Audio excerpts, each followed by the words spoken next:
Welcome to Master the Game. I'm Juce, and tonight we are going to dabble with this game called Pathfinder 2nd Edition. I don't know if you guys have heard of it. We've only been playing it for, I don't know, like 6 sessions now, and it's going to be a good time. So with that, let's go around, let everyone introduce themselves and their characters, and we will start in the top left here with Colin from Colinomicon. Hey, I'm Colin. I play Balthazar. I recently lost an eye. But what I lack in depth perception, I make up for in my ability to bring people back from the dead. So, including myself. So I'm Colin. I play Balthazar. He's an undead oracle whose body is slowly rotting, and you know, some pieces occasionally fall off, and that's fine. His sister is Madame Muriel, and he smells very strongly of death and decay, and just really wants to have friends. But thankfully, while he does not have friends, he does have friend in the form of his best friend Durgan. This is a very one-directional friendship. Nonetheless, it's enough for Balthazar. Beautiful. Couldn't have said it any better. I thought you were friends with the sheriff too, though. He's your favorite. Yeah, fuck that guy. Best friends. Balthazar's got a lot of best friends. Yeah, he does. Everyone loves him. He changes them like he changes his socks, to be honest with you. But nothing wrong with that. With that, we'll jump over to Paula. I need to change your thing to say awkward nerd girl or whatever from Twitter. So I am Paula. Tonight I am playing Madame Muriel. I am the half sister of Balthazar. We're sort of, currently working on our relationship a little bit. It's getting better, sometimes. We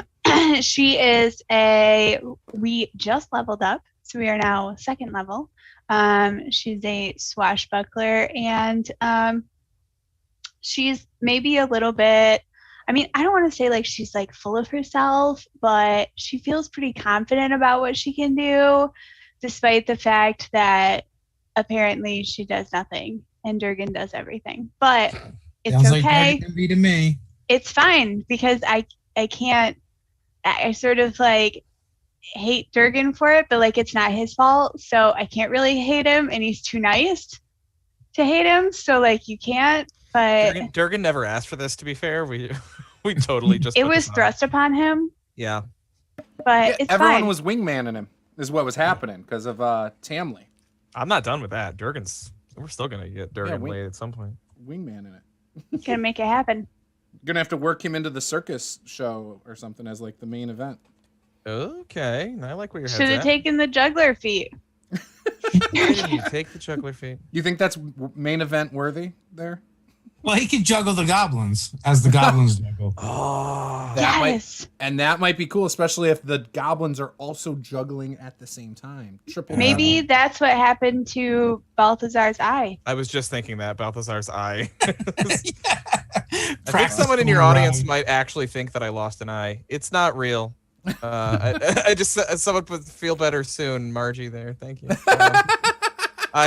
It's not real. So it's fake. You've destroyed the illusion. The part that's interesting is the hope you feel better soon. Like, can you just like sprout a new eye? A new eye? Well, my depth perception is not coming back. You come to grips with it. Love it. Beautiful. Josh Lappel says, no, trust me, we can hate him. All right. With that, let's hop over to Bill Allan. Hey, everybody. I'm Bill, and I'm playing Scrim, the Goblin Rogue, who's happy to be level 2 and looking forward to shenanigans tonight. Yes. I'm sure Scrim and Crick will have plenty of shenanigans. Draven, you're up next, buddy. All right, so I am the aforementioned Durgan, who people seem to have mixed feelings about. We love him. I'm a half-orc champion paladin who's trying his best to keep everyone else around him from getting hurt. That's about it. Don't worry. I don't think there's any mixed feelings. Josh just likes to be a heckler in the crowd. Don't worry about it. No, that's fine. But the friendship with Balthazar maybe isn't as one-sided as he might think it is. I'll just leave it at that. Oh, my heart. My poor rotting heart. Hugs incoming. By the way, Josh also is the one who's like bought a lot of your guys' inspiration. throughout the session, cheers, man. So he's allowed to hate any character he wants if he does. That's fair. Now Margie says I look bruised. Once again, I can't emphasize this enough. It's not real. Like this is, for a minute there, you had jaundice before the yeah, but this is Yeah. see bruised, not bruised. I'm fine. My complexion is great. I moisturize. Trust me, I'm fine. Do you? I do. I do He's not. got- I've never done that in my life. I'm not saying I wouldn't do it. I just have no. There- You should- hey, nothing it's in good the for your, face. good for your face. Yeah. Take care of your skin, bud. I barely wash my beard. No, I'm just kidding. I do wash my beard in there. Actually, one of my buddies, because I get dander real bad in like one spot. One of my buddies a while back was like, "You have to use was it Head and Shoulders?" And so I was like, "Oh yeah, I'll just use that for like my head and there." Yeah, and use like I beard got it in oil, my man. eye a couple times, and I was like, "Screw that shit." You need the beard oil or beard balm. You can't You need just that use beard oil, it man. on your head. I do have some on lotion your I use face. sometimes. Guys, I've tried to tell him a lot of stuff. It just, you know, Yeah, you know. Right now, I can blame COVID. Who am I trying to impress? Yeah, you know. Not going anywhere. Staying home. Oh, I like. I mean, that's why I started painting my nails. Like, if there's ever a time to like just experiment with your look, this would be it, because you're not going Right. anywhere impressing anybody. Why the hell not? I mean, I agree. it's true. I agree. Awesome. And then last but not least is Dave from Nerdarchy. I'm playing Crick of Clan Bighorn Lobster, Scrim's brother, and I don't know. I think he vacillates between keeping Scrim out of trouble and getting him into trouble. He never really picked which one he wants to do, but you know, he's a goblin and he's here to blow things up. I think he unintentionally gets him in trouble. He means well. sometimes. Love it. Beardomancer. What is a Beardomancer, Josh? I don't know. The Beardomancer is a Summon subclass beards. wizard made by Nerdarchy. See, I didn't know this. But it started as a joke because my wife likes to like dye my hair occasionally, and we don't always post our videos in the order we shoot them. Yeah. So like I'll be all white in one video, colored in another, and then all white again.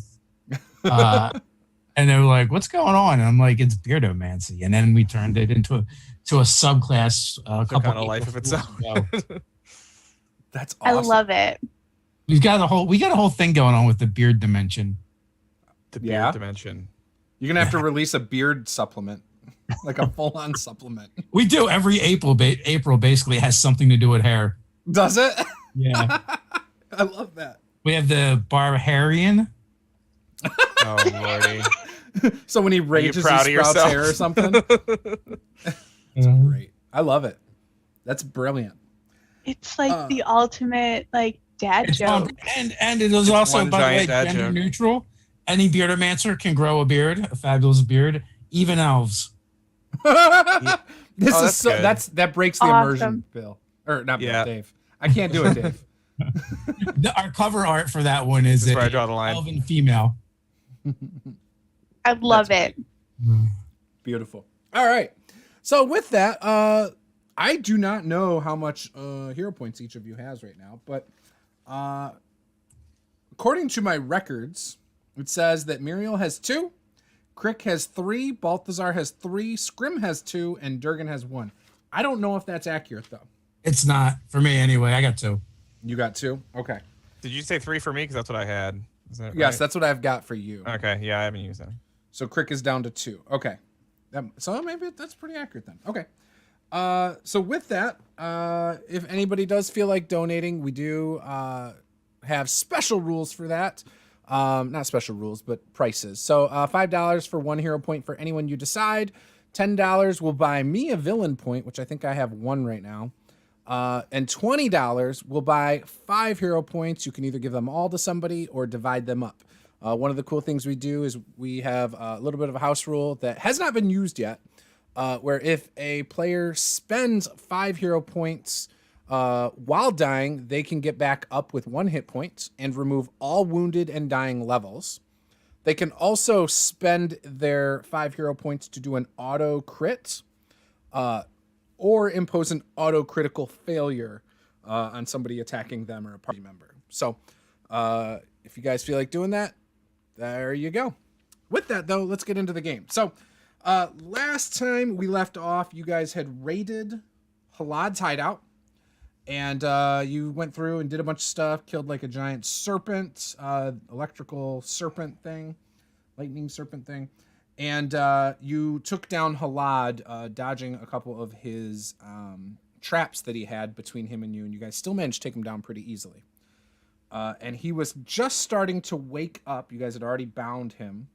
And that was where we left off. So, with that, Hallod is waking up. He seems a little out of it. What would you like to do? I poke him with the edge of a dagger. Not hard enough to draw blood, but just to let him know what's what. And behind me is Durgan. You get his attention. He looks up at you. He's sweating profusely. He does not look nervous, though. Are you sick? Did you eat the poisons? No, I did not. Why are you sweating so much? Nervous? No. Nothing to be nervous about. Mutagen. Definitely thought you called him a nerd. Why are you sweating so much, nerd? Are you sweating so much? Nerd. I'm not a nerd. I know you are, but what am I? Oh, this guy's great. Sticks and stones may break my bones, but words will never hurt me. Durgan can break your bones harder. You talk now. You tell us why you kill our old friend. I will not say anything. Oh, yes. You can't make me say anything. Oh, yes. Oh, yes. Scrim can.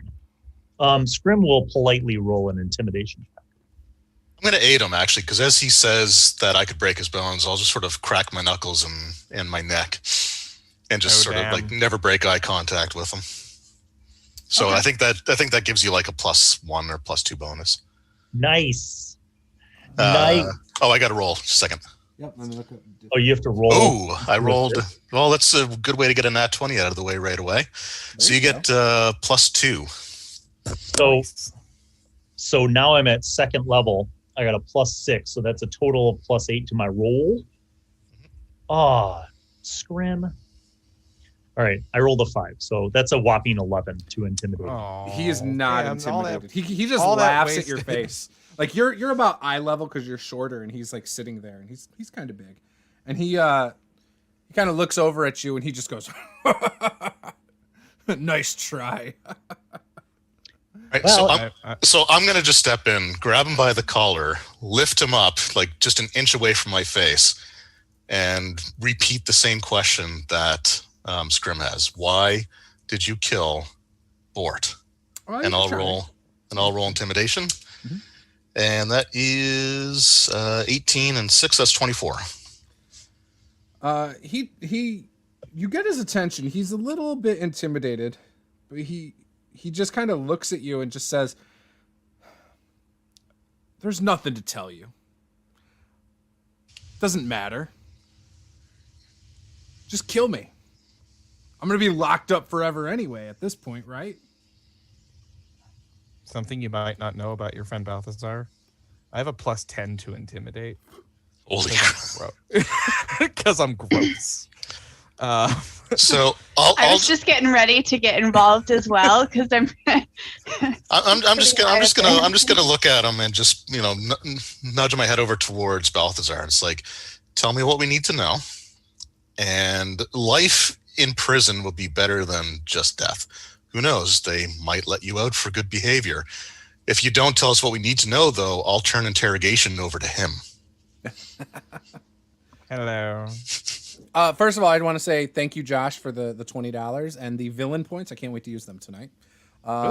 And I am actually and 3 points for Scrim and 2 for Crick from Flex DRG. So thank you guys for that.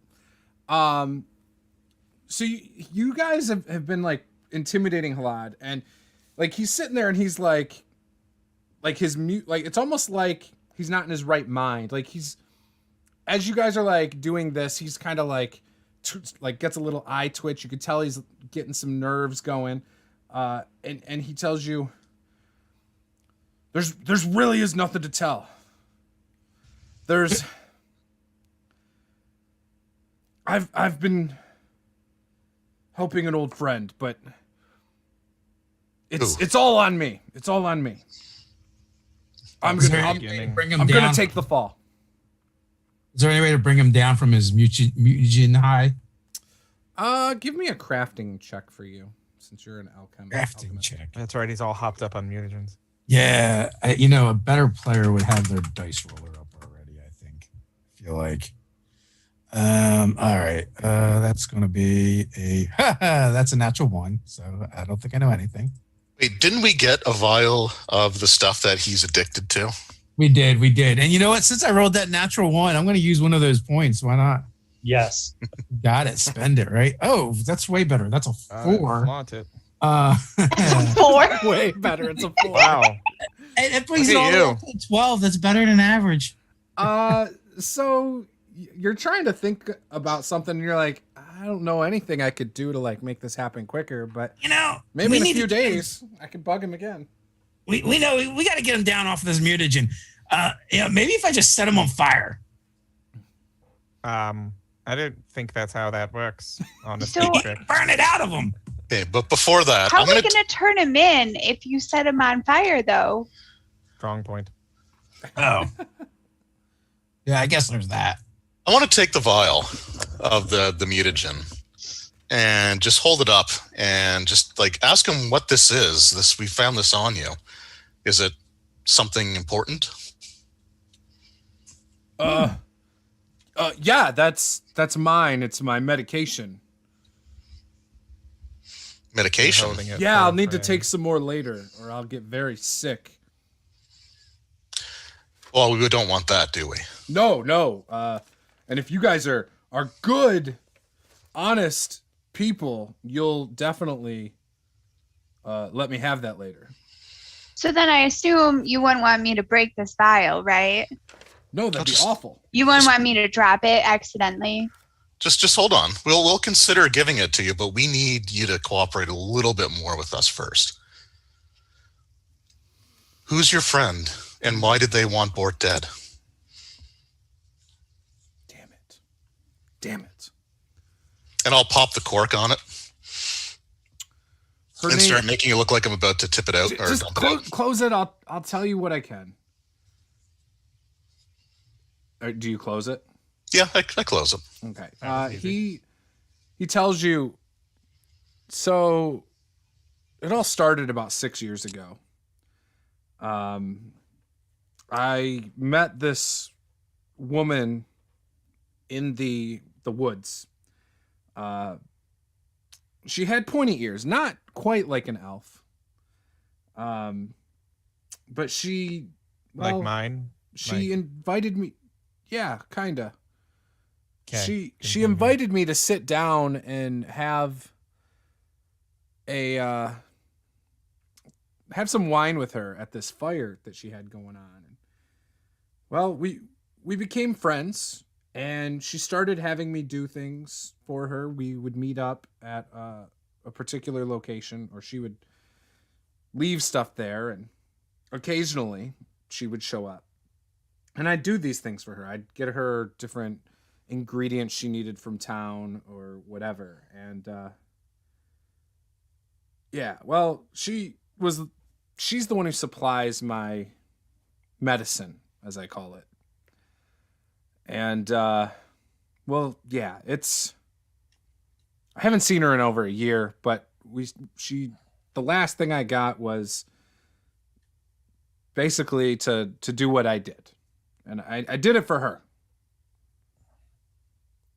So you're a dealer? Is that what you're talking about? You have a dealer? He's a middleman. Oh. Why this lady not like Bort? I don't really know. I don't think she doesn't like him. I just think his usefulness for her has run up. But I don't know. I Does don't she know have where a- she stays. Does she have a name? Yeah, her name's Vilry. Vilry? Yes.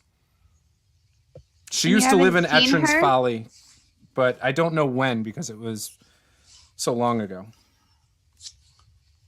But you haven't seen her in a long time, you said. Over a year, yeah.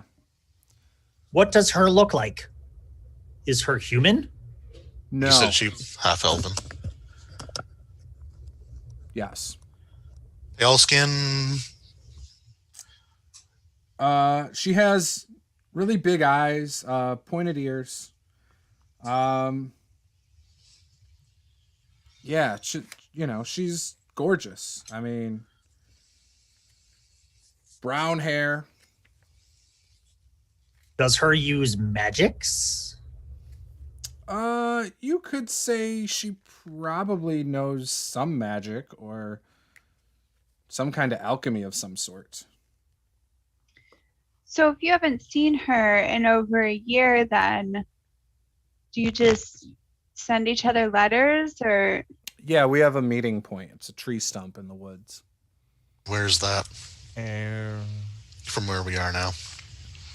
It's north of here, a few miles. I can, if you have a map or something, I can mark it for you. Wasn't that the map we found? Yeah, we have a map from I don't think that specified what the locations were. I remember the tree stump. I think there was something about a drop off, right? Yeah. Mhm. I don't. Well, that was in a letter. You guys found you guys have an original map, and then you found a spot where a map was scribbled on like a letter or whatever, but it wasn't detailed enough that you could connect the two and figure it out.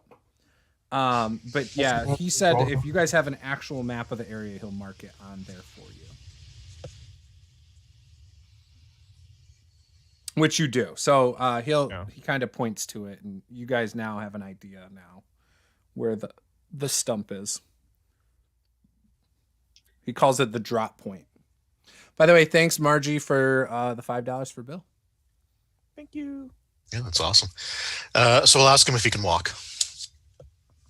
Yeah, I can walk. All right. Where are you So- taking me?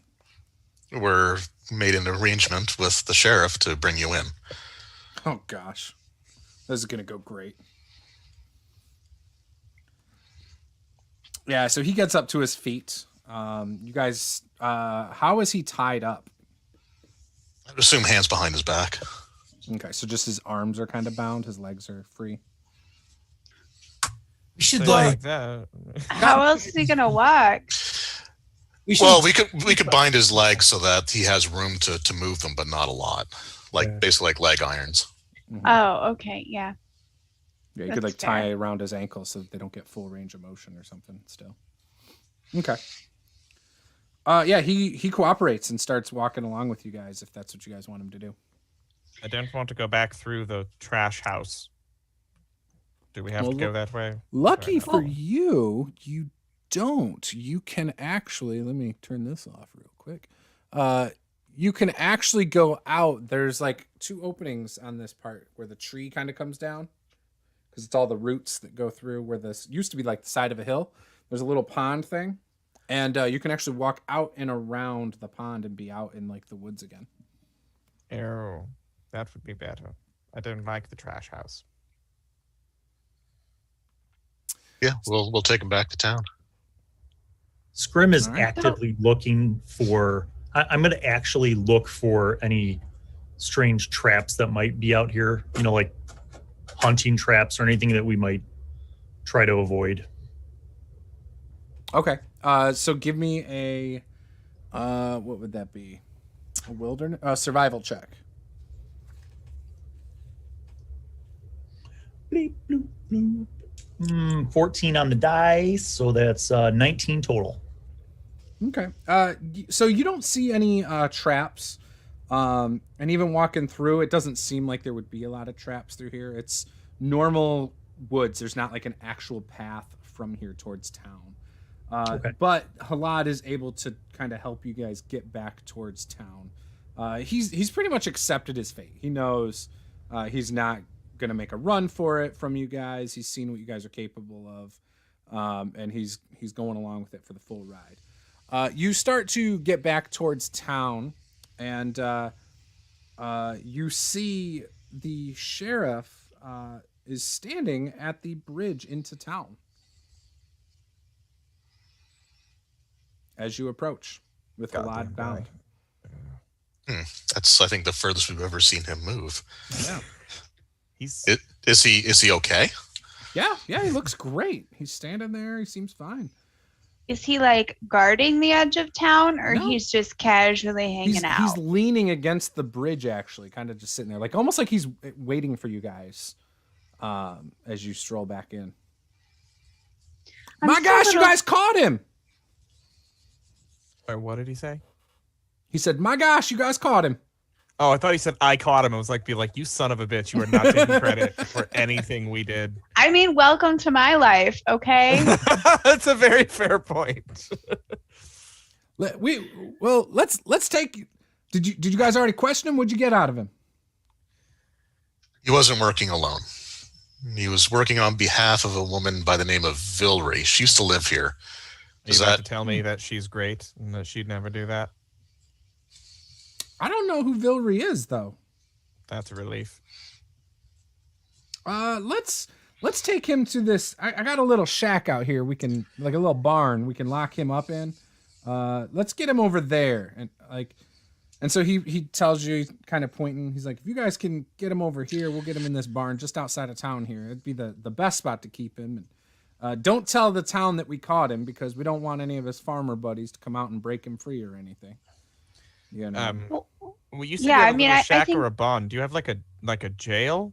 It's not a jail. It's just a barn. It's just a barn that we can lock up. That's all. They don't have a jail. Because nobody ever commits crimes here.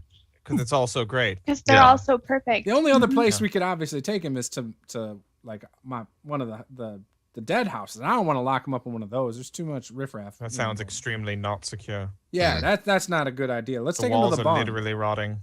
I do think we really need to make sure that word doesn't get out, though, because we don't know who this person is dropping off notes, and we definitely don't want them to hear that he was captured, because that might be the only way we're going to be able to intercept them. Mm-hmm. Agreed. That is very smart, Marielle. I agree with that. We don't know who else might be working with him. You said that he wasn't the only one, so. Yeah, so you need to be quiet too, Sheriff. Oh, of course. I wouldn't say a word. What? Oh, of course not. You're top notch. Yeah, so again, I'm going to look the sheriff directly in the eyes, and I'm going to try to intimidate him because he's kind of an idiot. Kind of is an. He's totally not even picking up that you guys are being sarcastic. Yeah, about his that's why I'm doing this. So I just look him dead in the eyes and just say, "You cannot mention this at all." Dead ass. I won't say a word. And my intimidate, I'm blowing all my good rolls early. That's going to be bad. That's 17, so that's 23 on the intimidate. Whew, if I didn't know you better, I'd probably be really terrified right now. Man, I'm so glad you're on our side. I don't break eye contact. It's like, if you slip up, you will have reason to be terrified of me. He nudges Balthazar. Is he always so stern? I mean, I'm going to also intimidate him. I want to use my +10 to intimidate really bad. So yeah, go for it. Go for it. And I'm going to use message to speak it directly into his brain. He starts smelling. I forgot it. Oh. When Balthazar speaks in your brain, it's like that smell, but in your mind. That is a 25. And I'm going to just say, listen to my best friend, Durgan, and don't you dare say a word to anyone. Oh, yes. I won't. Oh, woohoo. He rushes ahead a little. Like, you see some pep in his step to get away from you two. Yeah, I want to catch up to him and tug on his sleeve. I turn to Durgan and high five him. What are you going to do with him once you find him guilty? I return the high five, but it's going to be super awkward. And one finger falls off. Yeah. It sticks, so I just pull it off and Thank this you. is yours. Yeah. What'd you say, little fella? What are you gonna do with him once you find him guilty? He is guilty after all. I mean, it sounds like he's already guilty, but I'm not the judge. The judge is going to be coming in a few weeks, remember? And once he comes, he'll take him off. He'll probably end up working in a mine for the rest of his life. Oh, he's gonna have a hard time doing that. Labor detail, yep. For sure. He's got a problem. No, he's on the mutagen. Oh no. That's why he's all sweaty. Yeah, but is that something that's normal? Like, does that cause you to have the sweats? I think if you're addicted to it, it can. I didn't know that stuff was addictive. Have you taken it before? No. I haven't. Stay off it. You and the kids, stay off the mutagen. No Do me a favor. Winners don't use mutagen. Do a crafting check for me, Crick. All right, I can do that. Beat a 15. I don't know if I can do that. That is a 14 on the die, so it's like a 22. So you would know that in order for this stuff to be addictive, it would have something added to it that's not normal. Oh. So Crick understands what's going on now, but he doesn't want them to go lenient on Halad because he fucking hates Halad. And you know Halad's clearly addicted to this stuff too. So he's not going to say anything to the sheriff about that. But now Crick believes that whoever he's working with is manipulating him through the mutagen. Mm-hmm. Is there something I can make, like an herbal something to help him through withdrawal? I know it's not. I'm not trained in crafting, but I am trained in medicine. Yeah. Give me beat a 20 DC 20. Can I assist Durgan? 100%. Yep. But add ingredients and convince him to use ingredients that'll actually make the withdrawal worse. I think he has to roll deception first. You could do that, but first you would need to. I would make you do a crafting check, beat a 20, and then you would have to make your medicine check at a 20 also. Okay, so I made my medicine check. I got 16 and 5. Okay, perfect. Neither of my checks are going to do that. So Crick starts telling you should use this ingredient and this ingredient, and like that those ingredients are not necessary whatsoever. You might not know what they would do, but you go, that's not going to help. I already know what's going to help. I got this under control. I thank him for his help, but I just let him know that I've been trained in medicine for a while now. I know what I'm doing. Crick will just kind of slink off. So as I'm concocting it, though, I will turn my back for a while to gather a couple of other ingredients. So if anything were to fall in there, I probably wouldn't know. My checks are so bad; it's not gonna. I'm gonna put things in the end to help accidentally at this point. I love it. I've rolled a 4, a 14, a 2, and a 6 so far. You're doing great. I don't see what could go wrong. So you guys get to the barn, and it's not in great shape, but it seems like the outside is pretty solid. It's old, but it's structurally sound. The sheriff opens it up, and it's got a large chain on the front that he has to undo, and there's like meat hooks, like where you could string up like cattle or whatever, but they don't look like they've been used for a very long time. And he sets up Halad so he's like bound on the meat hooks with his arms above his head.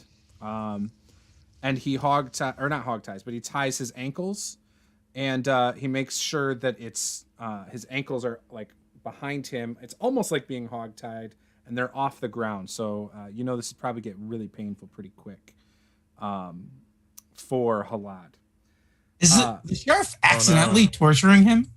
Yeah, I was going to ask that. I mean, I don't mind him having the arms up, but nope. Those are gonna. He's doing it to keep it secure, and he even tells you guys, he's like, I know this looks pretty rough, but I'm gonna be watching this by myself, so I need to make sure that he can't get away. But I'll give him a little break here and there. It's not gonna hurt. It's just gonna make his muscles tire out pretty quick and things like that. I believe that's how you actually asphyxiate someone in real life. Yeah, that's what crucifixion did, actually. The whole arms, but that's how it kills you.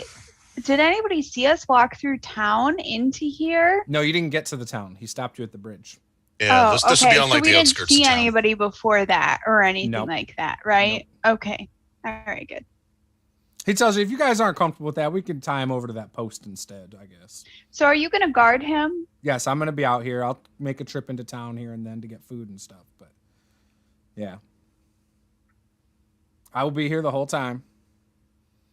Crick is kind of here for that. I mean, he was kind of a dick to Finnick, so. As long as he gives him the odd break, I'm okay with it. If you guys end up needing anything, you can always come out here and question him some more, or anything that might help you guys investigate things some more. At this time, it is getting a little bit later too. Oh, I will also assure the sheriff that he's the one. Hallod is the one that is responsible. So Finnick is innocent in all of this. Oh yeah, that. Okay. Durgan, can I talk to you for a moment? Sure. I'm gonna step away from the sheriff and be like, say at a volume that Balthazar thinks is quiet enough to not be heard, but is not at all. Am I the only one who has absolutely zero confidence in the sheriff's ability to keep that guy locked up? And I'll just hey, I got it under control. All right. Yeah, Nobody he says knows things of like this that, barn. and it's not reassuring at all. Nobody knows of this barn in town. No one knows of the barn. Not this barn. It's not located right on the road. Don't worry. We got this. There's no chance this is going to work out. Your method of security is that this is a secret bar. That's.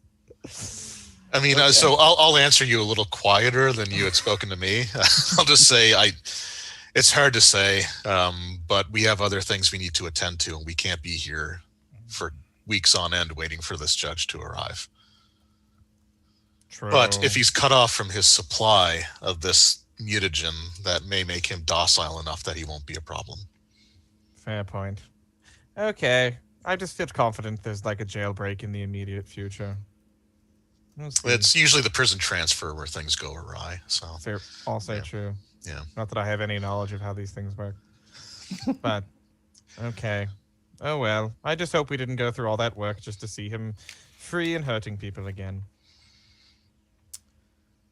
Well, we'll make it very clear to the sheriff that we are holding him accountable for what happens. Oh, want to go be mean to him again? That was fun. I'll let you give him the message. Okay. Sheriff. Yes. I just wanted to let you know that you are to hold Halod very securely, and that if you are to let him free for any reason, Durgan here will kill you, and then I will bring you back, and then Durgan will kill you again, and then I will bring you back, and then Durgan will kill you again, and then I will bring you back, and then I'll probably let one of the other ones kill you, and then I'll bring you back again. And then we'll just kind of draw straws for who gets to kill you next after that, and then I'll bring you back again. So you're threatening me with torture. A man of the law as myself, you're threatening to torture me. No. I'm threatening to kill you and then revive. Yeah, I guess you could call that torture. I suppose that's fair. Roll your intimidation check. There's my natural 20, so that's a 30. I won't say a word. I won't say a word. Your secret's safe with me. I will hold him as tightly as I can. And if something goes awry and you have to torture me a bunch, I won't say a word. I felt the sheriff was his first best friend. Yeah, Not I've anymore. soured on this guy because he's an idiot. Just look back to Durgan, big smile, removes his hand and throws it to Durgan so he can high-five it himself. Toss it back when you're done with it. You're muted, Durgan or Draven. Oh, sorry. I just pick it up with the pinky, the finger and thumb, and just toss it. Not even going to okay, fine, sure. Oh, you wanted? Okay, I give it just a slow, uncomfortable high five. But while they're kind of doing all that, I want to confide in Scrim, and I'll switch the goblin and lower my voice. Whoever's giving him the mutagen, they're putting something in it to control him. What do you think it is, brother? I don't know, but it's usually not that addictive.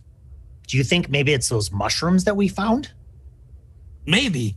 I don't think it matters. It just matters that they're controlling him and using him and making him sick without it, so he has to do what they want. Now, I didn't tell the sheriff because I don't want him to know that there might be mitigating circumstances, because I want them to throw the book at him because he was still a jerk to Finnick.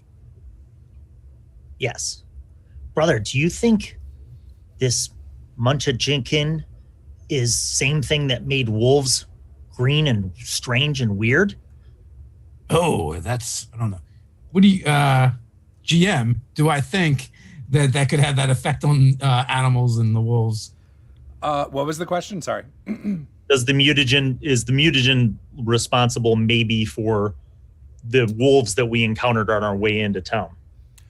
Give me a recall knowledge check, which would be like a crafting check. Let's have. Well, it would be. Do it. Yeah. Scrim was asking Crick, so it would Crick. Yep. Dun dun dun. Well, that's a 2. When are you going to roll? Are you using an app Amazing. online for another game system? Use real dice. Been rolling D4s this whole time. Didn't this happen last time? Where like you rolled like crap and we made you get out real dice? I feel like that happened. Yeah. I will switch to real dice from here on out. But yeah, I don't remember anything. Nah, brother, that doesn't seem right. I mean, they were weird and they had crazy fleas.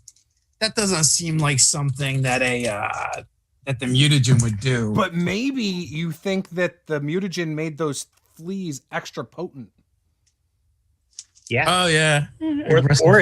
Or is what Scrim thought, and maybe is mushrooms. Did we find mushrooms? Scrim found mushrooms I think, yeah, Scrim may have found some. on the way into town. Oh, okay, yeah. Because he was the one out in the woods, I think, for a while. Yeah. I will use a hero point because I got some of them. And that will reroll. Let's see what we get. Wasn't that like near where you guys buried that skull that you So found let me in the very explain, first right? session? I'm actually cursed when it comes to dice. So I just switched from digital is that another dice to 2? real dice to roll another 2. The real Amazing. trick is you need to go onto Etsy, find shiny math rocks, and buy some of these really shiny dice that Colin uses. That's what I'm rolling, baby. Yeah, that's fine. Yeah. By the way, we are not sponsored in any way, shape, or form by Shiny Math Rocks. But we do recommend them highly because they are We made do. by our friend Laura, and they are great. Is Shiny Math Rocks? Is that a? That's Hey, Laura. Laura yeah, Grant. it's she plays in our BlackRock game. A couple of my guys in the Pulp Cthulhu game. She Josh was in Rapp, the Monster of the Week game, right? Yeah. Yes. Yep. Yep. She makes them. So she only makes like 7 or 8 sets at a time, and then once she sells them, then she puts a whole new set of 7 or 8 in there, pretty much. She makes some fine ass dice. Yup. So I They're, wanted like, the blue super and special. gold flake ones that she had, but they sold. So. Oh, those were bomb. I almost bought those. I think those were really cool. They So reminded me of, I like, have a beach or question. something. Yeah, go for it. When we saw the inside of this barn and all that stuff, was that door the only door in and out of the barn? Yes, it's just one big sliding door on the front. Okay. So if Sheriff stays inside though, then it's not locked. Or Correct. was there a deadbolt inside? No, there's nothing. No, there's nothing on the inside to lock it. Hmm. Well, Okay. you could. The chain is long enough. He could technically lock it, but he has not said that he was going to do that. Okay, fair enough. Because there's like a pole along it, so you could like open it and close it. And he could probably, if he wanted to, use the same chain to tie around that and tie it around a support pole. Okay. All right. With that, he says if you guys want, if you go into town and you want to get a hot meal, I know they were working on those bear steaks for you guys. So you could probably get a hot meal and maybe, get a good night's rest. Bear steaks. before you I forgot about the continue. bear steaks. We got Yeah. Snake to bring back too, right? Like we're totally upgrading that tavern. It's not just the bear meat. Like there was the whole, I got a bear remember the cloak. whole head? Mhm. Yep. Like everything. I got a bear cloak in the works right now with that ranger. Yeah. Oh, we Noala. gotta talk to that ranger too, because I think she wanted help with something. Did yeah. Yeah, Noala was Right. working on your cape for you of the bear So- skin and then the bear hat. So let's go back to town. We go back to the inn. Hell Okay. yeah. Yep. So you stroll in there. It's dark outside, and when you walk in, they've appeared to open the kitchen again. Obviously working on your bear steaks and stuff, and the smell of meat is permeating very strongly as you approach the building. Paint me a word picture, Juice. What does bear steak smell like? Probably, I have no idea, but probably a lot like bison. Have you ever had bison?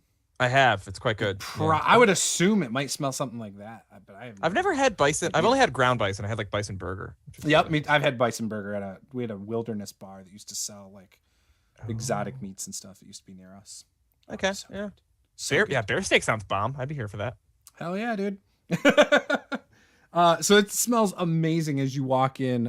Assuming you guys like meat, anybody in the party who does not like meat probably would think it smells disgusting, and not saying anything. It's Muriel. cooked, but that's gross for Yeah. Balthazar. Like he wants that shit rotting. Leave it out. Let it sit on the counter for like a day. I'll be back. When you walk in, Well, I think they had one that like tucked behind the radiator for you. I was gonna say they have one that looks raw. Oh, they know my order. And it even has dirt on it with worms just for you set aside on the bar. Are there Balthazar! maggots? Tell me there's maggots. Tell me there's maggots. Nope. Oh, They screwed that up for you. can't have everything. Jeez. Oh well, it's good enough. And as you guys walk in, they say, "Where would you guys like to sit? We've already got your food ready for you." How about not at the table we were sitting at when Bullet died? I don't want to relive those memories. Yep. Okay, great. How about over here? And they point like by the front door. There's a table or like a booth, and it's right next to a window where you can see right out into the courtyard. Oh, that looks nice. Thank you. As you guys start sitting down, they give you guys the bear steaks. Even you, Muriel, have you made it clear what your diet consists of? You know what? Muriel's pretty excited about the bear steaks. Oh. I'm not gonna lie. Like Very exalted. normally you would think, right? It might not be her thing, but she was pretty upset at this bear. And so she's pretty determined to eat as much of it as she can. Can I just say that this is brilliant characterization for Madame Muriel, because it makes absolute sense to me that like otherwise, other than this meal, she's like almost always vegetarian otherwise, but she will eat meat out of spite for a creature that has wronged her. She get back at it. She will devour it. Absolutely appropriate for her. So she is powered by pure spite. Is ready. Like she's got a fork in her hand. She's ready to go. Like, let's do this. Bring it on. I love it. Love it. Yeah, so the steak is delicious. Even yours that was not cooked, Balthazar. It's like sashimi. And as you guys are sitting there, Nawala... Is Finnick anywhere around? Finnick is working at... Or no, he's not. You guys had him hide. Okay. Last time you saw him and told him not to. But is there a fair amount of people in the inn? Yeah, you have your normals, your regulars. It's a regular night. There's some of the farmers have come back. That's the typical staff is back in action. Okay. There is the atmosphere is not as jovial as it once was. It's a little more quiet. The Flunk the Bard is still playing his 2-string, in the corner. And but like people aren't devouring the food like they were before. Like it's just everyone's a little bit on edge still. Yeah, Finnick, it's just not the same.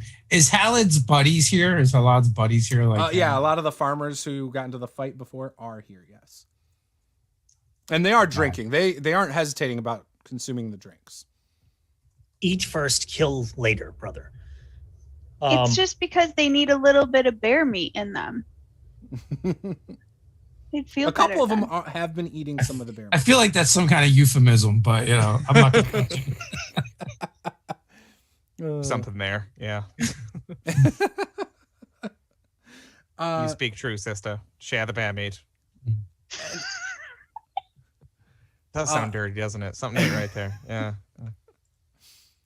As you guys are chilling, Nawala walks into the tavern, and you can see she's actually got draped over her arm that didn't have full usage. It seemed like she does have what looks like the bear pelt, and in her other hand she is holding what looks like the bear's head, which has been fitted to have like soft on the inside of it, so like you could wear it as like a hat, like some kind of fabric. And she gives Balthazar both as she walks over to the table. Oh, it's so cool! Thank you. And she's the ranger, right? Thank you. As promised, Balthazar, here you go. Oh, Maybe you can my cover God. up your leather armor a little better and not look like a cowboy in leather chaps walking around town. Be stark naked all the time. Balthazar 100% puts the bear hat on and puts the cloak around his shoulders and is like zooming around the tavern with the cape blowing behind him like a kid pretending to be a superhero. He's, "Wee, wee, I have a cloak. It's so swishy." I was gonna say like that Bearhead should give you a +2 to intimidate. Until he does that. But he does that. He almost looks like a Intimidating. barbarian running around here, and then It's does not that. for saying "wee" as he runs around with a cape billowing behind him. Oh, yeah. He'll tucker himself out in time. I want to wave the ranger in Yep. closer. As you wave the ranger in, though, you do see all of the farmers are looking at Balthazar, and they almost seem annoyed by his childish demonstration. Oh, good. Now that they're distracted. They're gonna be fine. How long have you lived here? The ranger? Yeah. She says she's been here for a while. When she retired as an adventurer, she found Etrans Folly to be nice and quiet and peaceful. You ever heard of a half-elf named Vilroy? I have not heard of Vilry. Ilroy was here. That's an old school What joke. about like what kind of ingredients would you need to make mutagen? Like, is there anything like that's kind of natural that I can kind of ramble off, like maybe where someone would have to get it, from around here? So a lot of alchemists would know how to make a mutagen that did what Halad was on. As for the addictive additives, those probably would have been taken from some sort of like a poison or something, she tells you. Assuming you had disclosed everything. Yeah. No, I was kind of asking, like, basically, if I wanted to, if someone needed the raw ingredients to make a lot of mutagen, because apparently, Halad's been, dosing a lot of it, so they would need to constantly keep him supplied. Yeah, I don't know how long that would last, though. I mean, how many is he taking? I mean, one every couple days, probably? Oh, I don't know, but I want to figure out, like, where it's coming from.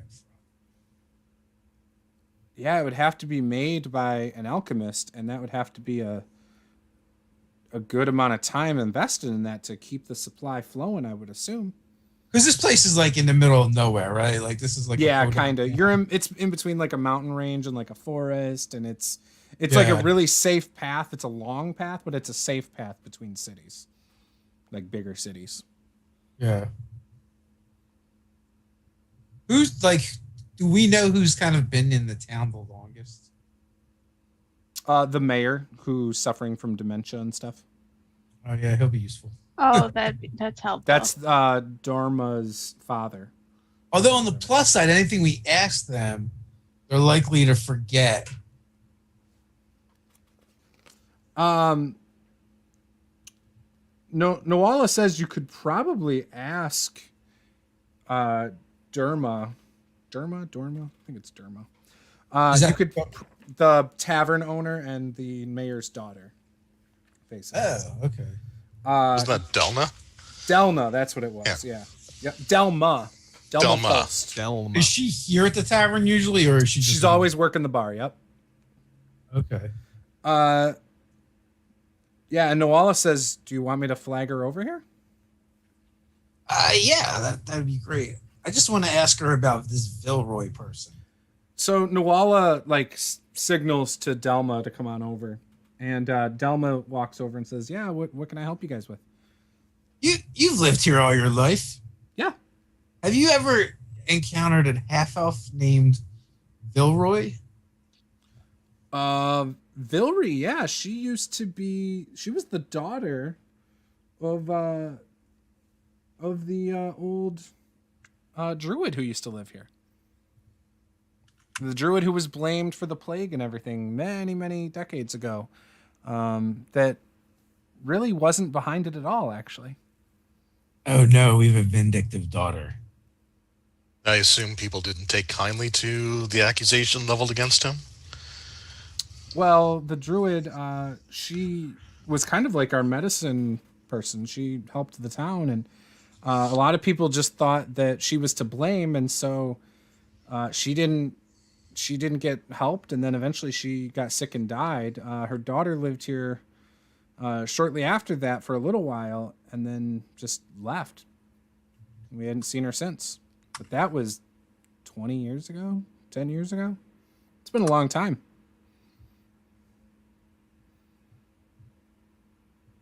If anyone's trying to talk, they're probably muted. I didn't hear anything.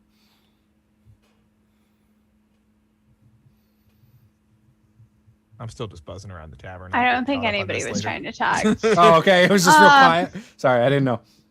Yeah. So, did that druid have a grove or someplace that they used? She had a house, but nobody's there anymore. In town? Yeah, just outside of town. It's not there. It doesn't stand anymore. Quick question. This is mechanical. What is like the equivalent of insight? I want to see if there's just perception, pretty much. It's a perception check, but I think the GM makes it for you. Okay, so basically, here's my feeling. At this point, having heard what she said so far and heard Crick, I'm a little suspicious that maybe she knows more. Do I get any sense that she's holding back? Like there's something she's not telling us? What's your... Not necessarily lying, but... Right. What's your perception? 7, and it's at expert level. Okay.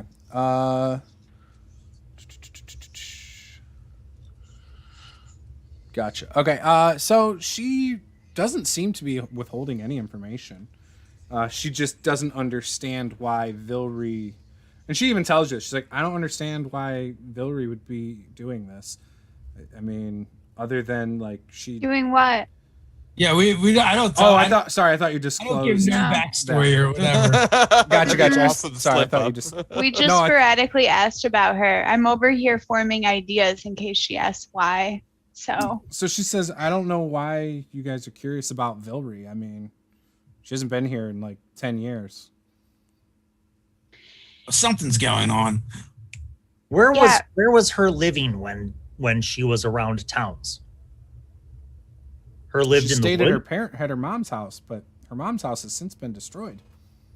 When you say destroyed, yeah, how did that happen? Whereabouts was it though? It just fall apart because it wasn't being just like the rest of the houses that kind of just fall into ruin around here. Hallods the only person I know that lives in like a really crappy house still that really is unlivable as far as I know. You know, if I was angry and I was the daughter of a druid, what might I use to, instill fear and attack a town? Maybe corrupted animals? Do you mean you think that Vilry is behind this?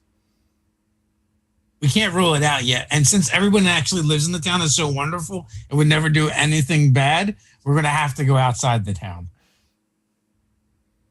Gosh, where would she go? I mean, she's been gone for 10 years. I mean, she had to have gone to like a nicer town by this time. Nicer city. Maybe. But, what do you mean like blighting animals? Like, you think someone just goes and they're like, poof, an animal is sick? I don't think that's going on. Come on. Really? I don't know. You didn't see those wolves. They were gross. Look at him. Balthazar like stops. Yeah, like I can say poof and things come back from the dead. Like what you're saying is completely possible. Now, if you excuse me, wee. Those wolves look really nasty. Imagine if Balthazar over there was a wolf, like kind of like the way he's running around now, but not quite that bad. That's how these wolves looked. I believe Didn't that. one of them have like acid or something that was dripping out of its mouth? How did Balthazar get like this though? You Like, know, I've he's asked clearly rotting. myself Is he that. bloody? I've asked myself that quite a few times, but we really don't have the best explanation for that. We just, you know, it's slowly evolved. It is what it is, right?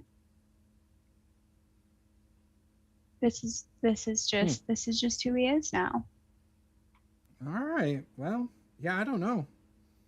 But yeah, Vilry, like I said, she hasn't been seen in years. She was real quiet. A lot of people didn't really socialize with her because of who her mom was. And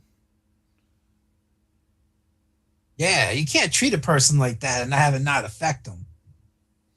she never really seemed to show any of the talents that her mom had, though, either. So again, I don't know. But if you guys got some evidence or something. I mean, I Well, don't know. I'm sometimes sure the people sheriff get would like really to know. resourceful when they're upset. Town was mean to me. I might set a pack of acid wolves on them with fleas.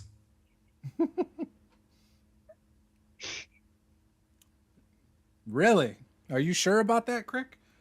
Did you Maybe. bring these acid wolves to Etrans Folly? No, he would clearly burn it down. He would burn it down to the ground. That is Well, that's true. true. Checks out. Although mutant fleas and acid wolves are sounding kind of interesting now. Now that Hey, we Delma, we need another set of rounds over here. Delma's like, mutant I gotta go fleas and handle acid this. wolves. And she walks away. Yeah, when she walks away, I guess we need to make another trip to the woods. Noala, We should talk to the ranger now. yeah. So Noala says, Ending "Well, I've got at least a couple places we could check out. We could definitely go check out the. I think there's this area where those wolves are from. I might have an idea of where their den is, and that would help me a lot because I want to look at these blights anyway. And if these trace back to what you're thinking, I mean, it's a win-win for everybody, right?" It's worth checking out. But what's the other place? It's so the other one. She says there's this really large blighted area, but it doesn't have anything to do with the wolves as far as she can tell. It's like in a different direction. Well, we should start with the wolves. I mean, they're definitely a threat to the town itself. Okay. Yeah, At least helpful. that's my suggestion. Whatever everybody else decides is up to them. Yes. As you guys are saying this, in walks Tamley, the half-orc woman that you guys were helping. Trying to set Durgan up with. Yeah, and she says, Durgan. "Oh, I heard you guys were back. The stable hand said you guys were back. So, what'd you guys find? I know you guys went out looking for like Hallods or whatever. Did you guys find anything? Do you know who killed Bort?" Durgan does. Well, we can't tell her that yet. She turns to Durgan. You know? What do you know? Who killed Bort? Shit. Balthazar has misspoke. We have a lead that we are currently tracking down. A half-elf woman by the name of Vilry. So, a half-elf woman. And she looks over at Balthazar, who is also half-elf, and then looks over at Muriel, who's an elf. Yeah, And- it's not one of them. And then looks back to you and says, "So what is the plan then? How are you going to track this lead down?"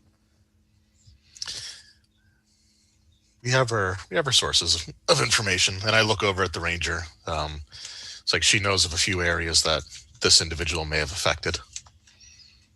Well, if there's anything you guys need, just come let us know. If there's anything we can do to help, whether it's look into things for you in town or whatever, Is just something- let us know. Is something you should know is very important, and you tell rest of villagers. Fennec is innocent. Is he? Yes. I was convinced the last few days that he did it. You guys even said he was your lead a while ago. We have proven that he is not the culprit of killing It's true. Okay, I trust you guys. And Sheriff will back up when he gets back. What is your evidence? So I mean, I can't just go around telling people without some kind of evidence. We don't want to dispose or too much information at this point in time. You don't want it getting out, and then this person going deeper into hiding. So if you would please, for the moment, just keep it to yourself. Just say that we're working on it, and we'll make sure that everyone responsible is brought to justice. Furthermore, Finnick is in fact presumed innocent until proven guilty, so I don't think we need to prove that he's not. Just saying. That's a funny saying. Where did you hear a saying like that? Yeah, I suppose that's probably not the way the law works here in Fantasyland at all, does it? Well, in this town, the law barely works at all. So there's no goddamn law in this. When the judge comes into town, I'm sure he'll decide who's guilty and who's innocent. Innocent until proven guilty, unless you're a goblin. Unless you're a goblin. Or a half-orc. Oh, boy. I don't know. You guys have already accused 2 people of being the sole culprits. Now we're on to number 3 from you guys. Fair point. There's no innocence there. It's different. We're adventurers. But we're not the law. yeah, we're connecting the dots at this point. I love it. We're just a bunch suspect of schmucks A led to suspect B led to suspect C. We're just a bunch of schmucks that are not from here that everyone trusts for some reason. For no real good reason. That is true. You guys are being considered some good guys too. Maybe they should start. Did you try those bear steaks yet? Tamley tells you, no, I have not. Yeah. But I'm definitely going to get one. I can smell it. It smells so good. Yeah, Durgan killed that bear with his bare hands. Mm-hmm. With his bare hands. Bare hands. He did. And she puts such her a great hand on job. Durgan's shoulder and like kind of leans in and is like, that's impressive. Except Oh, my shit. inability to let people lie for me is going to get me in trouble again. I was I like, definitely had actually- nothing to do with it. Yep, I mean, bare I hands. was technically almost mauled to death by it. Yeah, And but you survived. And like, as I keep trying to tell the rest of the story, I could just picture like Balthazar or someone just like coughing loudly to drown out my words. She's looking down at your bare hands as you speak, and she's like, yeah, those look like some strong hands. And she gives you a wink, Durgan, and says, I'd like to Durgan's see got what else those scars. hands can do. Oh, shit. Durgan's got scars from the bear. I mean, they're probably actually just wounds at this point still. Yeah. She Yeah, turns it's true, what just around happened. and goes up to the bar to get some food. And then after a few minutes, she gets her food and then walks out to eat in the courtyard with the rest of the crew, with the caravan. Durgan. I think we're close to sealing this deal. I have to see what sort of oaths my character would have made. Does he have an oath of chastity? Well, Is my that's- character celibate?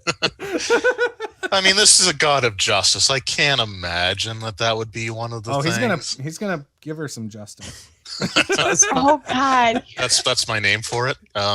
Paula's like, you don't talk to me that way. It's a great session when you're asking the deep questions like, does my character fuck? Oh no, Crick is trying to get Durgan married. Well, let's not. Oh, that's Let's not be cute. hasty. I can perform the wedding in the name of the god of The death. god of justice, not punishment. True. Well, we'll hold off on that whole married by the god of death sort of thing for now. And Till death do you part. yeah, This has been my main quest. Like, screw everything out. Like, I'm just on this quest to get Durgan laid before this is over, or at least married. I mean, this is all I'm here for. All right. So yeah, I mean, throughout the next little while, some of the farmers who are just trashed, just make their way out and leave, periodically, and apparently head home. Is there anything else you guys want to do in the tavern? See, I got my cloak. I got my hat. I look cool as hell.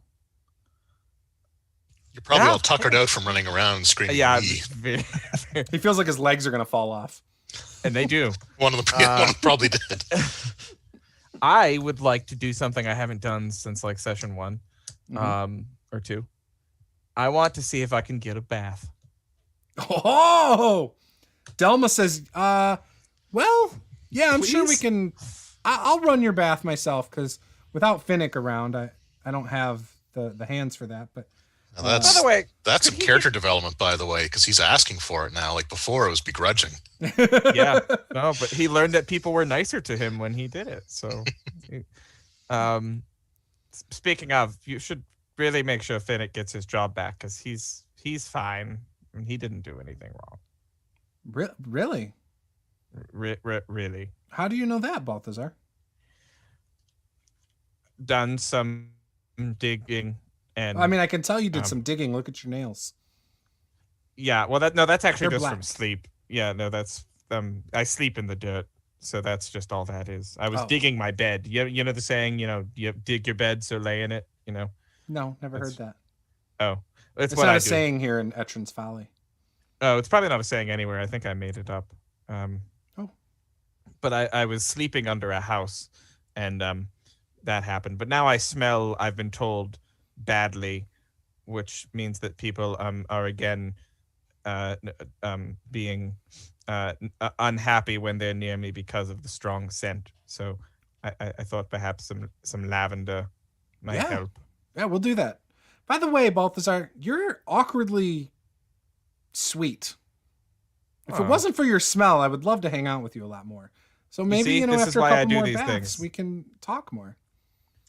Okay, sure. And by the way, last time I was here, I took a bath and lost an eye. If you find that, could you return that to me? So wanting yeah. to return the favor, overhearing that, I'm just going to go up to Delma and just say, just so you know, this man personally saved my life on more than one occasion. She leans into you, Durgan, and she says, I'm just trying to be... I mean, he's nice. He's not my type. I don't have a thing for rotting Her corpses. type is alive. Yes. But Well. his personality's great. It's just we're not going to get anywhere. Oh, he's got a Beyond good that. personality. Well, Yeah. He's okay. friend zoned. don't worry, Balthazar. We'll find you with a woman of less discriminating taste. This is the deep question. House one This is night so far. Is that correct? Has it been one night? It's been like 2 nights, but yeah, maybe it's 1 night. So like It's been a couple because we've rested a couple of times. I think. The deep questions we will ask over and over again. Like, So if someone Beth- has sex you know, with Balthazar, is it necrophilia? I don't know. I think it's been 3 nights. So you stay the first night you the guys real were results in of the this dead campaign. house. Well, no, the first night you didn't even do that because you were up all night, right? Yep. So then Yeah. it was the dead house. So this is night 3 technically. Okay. So Balthazar is actually doing pretty good with the bathing. Yeah, that's- my rate is pretty good, all considering. Yeah, Twice He's in 3 days. bathing the rest of the party, I think. Yeah. Yeah, none of the rest of you people are taking baths, so. Well, I think the rest of us just sort of assumed that we do. It's true. It's more of an event. Yeah. You really have to call it out for Yeah. Balthazar. Also, standing next to Balthazar, we don't need as many baths. That's true. True. It is a mask for our natural. By Yeah. contrast. They all think that all of you stink, but really it's just Balthazar. I She find goes my eye. upstairs and she does get you a bath ready. Oh, bless you. Yep. And she hands you some towels when she Okay. comes back down. Says your bath is ready. All right. Balthazar's gonna go chill while everybody else does their thing. Have a nice bath. Are you guys staying in a single room or all in your own rooms, or what are you guys thinking? Well, didn't we have rooms set up for us that we just never used? I think so. Like I think feel like wasn't we that part did. of like Bort's setup when we were coming down? Possibly. And I think just the first night it was closed or something. Yeah. Well, he died that first night, so Yeah. So Yeah. there's that. Yeah. kind of put a damper on things. Yeah, I'd say that ruined things a little bit. So if we still have those rooms, I would rather. Yeah, they'll get you each a room, no problem. And yeah, so you guys are able to do that. With that, we will take a 5-minute break as you guys make your way to your rooms for the night. So we'll be right back.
All right, we are back. So we left off with you guys making your way up to the rooms and all of that. Some of you may have stayed up and drank, eaten a lot of bear meat. Beer meat. So yeah, it is now morning, and Nuala is here meeting up with you again, and she tells you that last night while you guys slept, she burned the wolf carcasses out in the woods, and she says she's ready to head off whenever you guys are. If you need to supply up or whatever, you can. Now, hit points and things like that. How are you guys looking on all that? Can't remember how much a long rest gives you. I could take some extra back. Draven, you're muted, by the way, or I can't hear you. But do you know how hit points work? Yeah, I think it's your level times your con modifier. Yeah, I How think much that's you get right from a too. long rest? For long rest, yeah. We did also level, so you would have gotten those hit points too, technically. Yeah. But think. like your That's how I would do level it. times your con modifier, or Yeah. like So if you have a con, plus. so for example, I have a con modifier of 2, so I would get 4 points for a.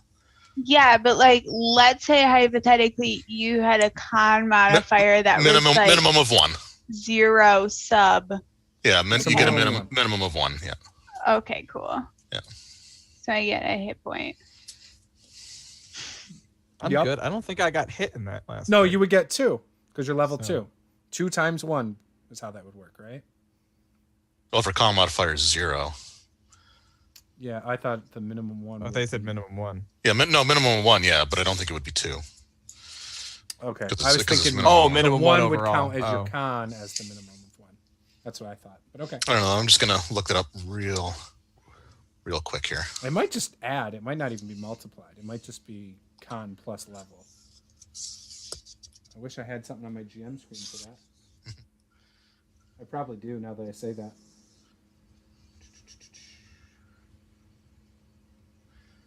I don't have that on here.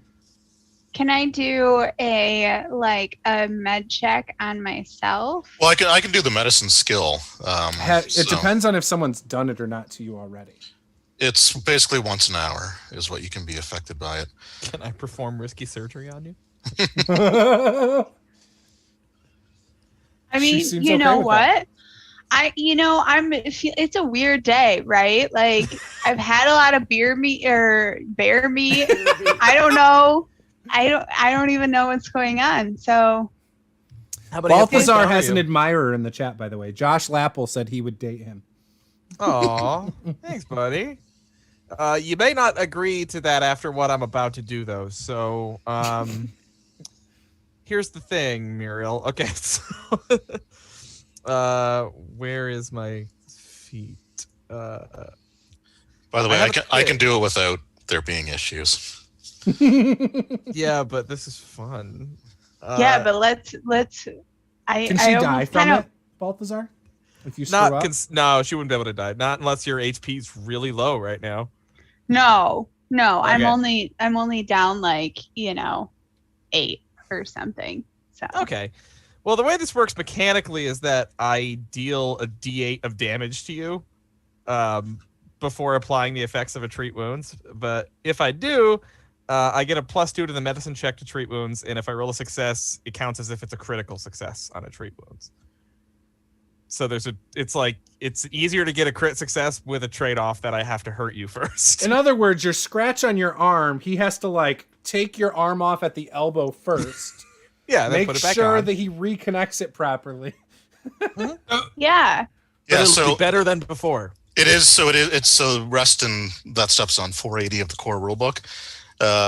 So you take typically 8 hours of rest, after which you regain hit points equal to your Constitution modifier times your level, minimum of 1. Okay. Okay. But his con modifier minimum 1 times your level. So yes, you should get 2 back. Okay. That makes sense to me. Yeah. Because that would really screw everybody over who has 0 in con. Well, I mean, You'd be you're like, not. You never recover your hit points Well, at all. minimum of 1, right? So you would get a hit point back per day. Right. It would take like a month to get your back to full if you were hurt pretty bad. Well, that's how it used to happen anyway. But That's at first level, though. That's yeah. At 10th level, you will never. You're basically a 40-year-old man at that point. You're always in pain. So sorry, I missed some. Did she actually allow? Yeah, Sounds she's all down right. for it. Yeah, do it up. Do your surgery. All right, so here's what's gonna role happen. play it out. Tell us what's going on. Yeah, totally. Like I gotta know what you're fucking up. Yeah. First of all, obviously you don't look good. That's a problem. I can fix that if you let me.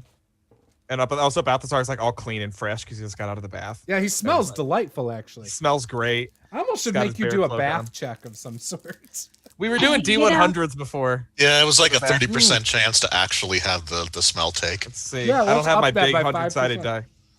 Oh. But that is a 44. We'll say it's good. Okay. All right. The funk is subsided. Now that I'm like fresh and clean, I'm noticing that I'm smelling a scent of blood coming off of you, and you seem to be bleeding from somewhere. Yeah. So Madame Muriel has this like, I don't remember where she got hit, but so we're just gonna say she's got this slice right across her side, which is sort of dripping a little bit still. Oh. It looks kind of funky. And you know that normally she wouldn't agree to this, right? But she's been hyped up tonight for whatever reason, right? I don't know, again, if it's the bear meat or what, but like Bear hormone. she's up for trying new things tonight. So, Yeah. she I know how to kind of sew. just like lifts her shirt up along the side a little bit and says, well, is there something you think you can do to help this? Oh yeah, no, I've been sewing on pieces of my body for a long time, so I can totally fix that. Let me just go get something from Delma. He's gonna go to the bar and ask Delma for like a flask or a glass of like the strongest alcohol they have. Oh yeah, no problem. Here you go. All right. So it's like just this is where the risky, painful part is going to come in. It's going to throw this antiseptic on that's going to burn like a son of a bitch. It's actually acid. It's just acid. It's blighted alcohol. Okay. I'm gonna on the count of 3. On the count of 5. Ready? 1, 2, 3, and throws it on. Doesn't get to 5. Oh, And- shit. And that is 2 damage that's gonna do to you. Well, that's not bad. It's not bad. But now the treat wounds, I get a +2 to the treat wounds. So it's a medicine check. So do I determine that DC? Yeah, it It's- says it's usually 15, but you can adjust It'd it be based on 16 circumstance. because you guys are level 2. Oh, okay. There's like a chart that fluctuates by level. Okay, so if I get a success, it's a critical success, and I have a +3, so there's going to be a +5 to this roll. And that is a 16? Is that? Oh, that's exactly what we what you said. need. Yeah. Yay. So that counts as a critical success. Okay. So that's 48. 48. Yep. And your wounded condition is removed. So, And she's only down like 10 hit points. yep. So that's 5, That's a good ability. 8, 12, 17 hit points. So she's full. So you're right up. So what Wow, are that went sorry. surprisingly well. Like I'm not gonna lie, I was worried at the beginning there for a second, but I tell you, I know what I'm doing. I know Noala what's- watching this, she's like, clearly he's used to sewing his own appendages back on because that is perfect. Yep. It's very much like Sally from Night Before Christmas. He just is constantly things falling off and he's just sewing himself back up. So, yeah, like you can barely even tell that something happened. I mean, except for the big stitching on your Yeah, side. I mean, and like like this the bloodstained shirt and Right, that too. But But you should be hip right as stuff. rain. Yeah, All good. thanks. You're welcome. So what are Crick and Scrim doing while the surgery and everything's going on? Well, after the surgery, Scrim will use his newfound power of prestidigitation to clean up Muriel's shirt. Nice. No evidence. At rogue level 2, Scrim learned some magics. I love it. That was Magic impressive. goblin. And Crick is just observing and trying to decide if he wants Balthazar to help him with wounds in the future. It went well this time. When will Balthazar's luck run out? Awesome. So Noala says, "Are you guys ready to go then?" Yes. Okay. Scrim gets all of his equipment, and he's excited to go hunt wolves. Do you guys need to make any purchases from Delma at all? No. I don't think we really ever gained much in the way of money, did we? There was gold and stuff, I think. I don't know. Who's the note taker? We definitely did find some stuff. Some money? I don't remember finding No, money. I was not the note taker. Okay, I got 29 gold, 8 silver, and 14 copper. That came from something. Vlad's house, basically. Well, there was one that someone found and then didn't necessarily share, so I don't know if that's including that or not. Oh, it did. Yes. Scrim Mm. gave all the gold to Durgan afterwards. Okay. So yeah, I guess we do have some gold to divide up.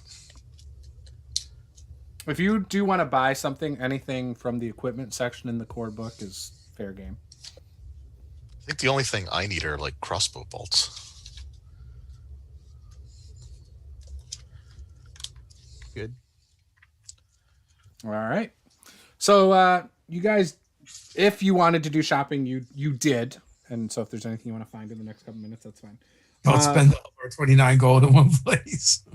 I mean, the gold is so compared to other systems, I think things are cheaper in this system. Silver is typically the standard that they use. Yeah, so it's a little bit different. So when you have gold, it's more valuable in this game. All right, so she leads you off into the woods. The mysterious woman leads you to a clearing in the woods, not far from the town itself, where a small fire is already burning in a carefully kept fire pit. When you guys get there, you can smell the rotted, burnt corpses of the wolves there.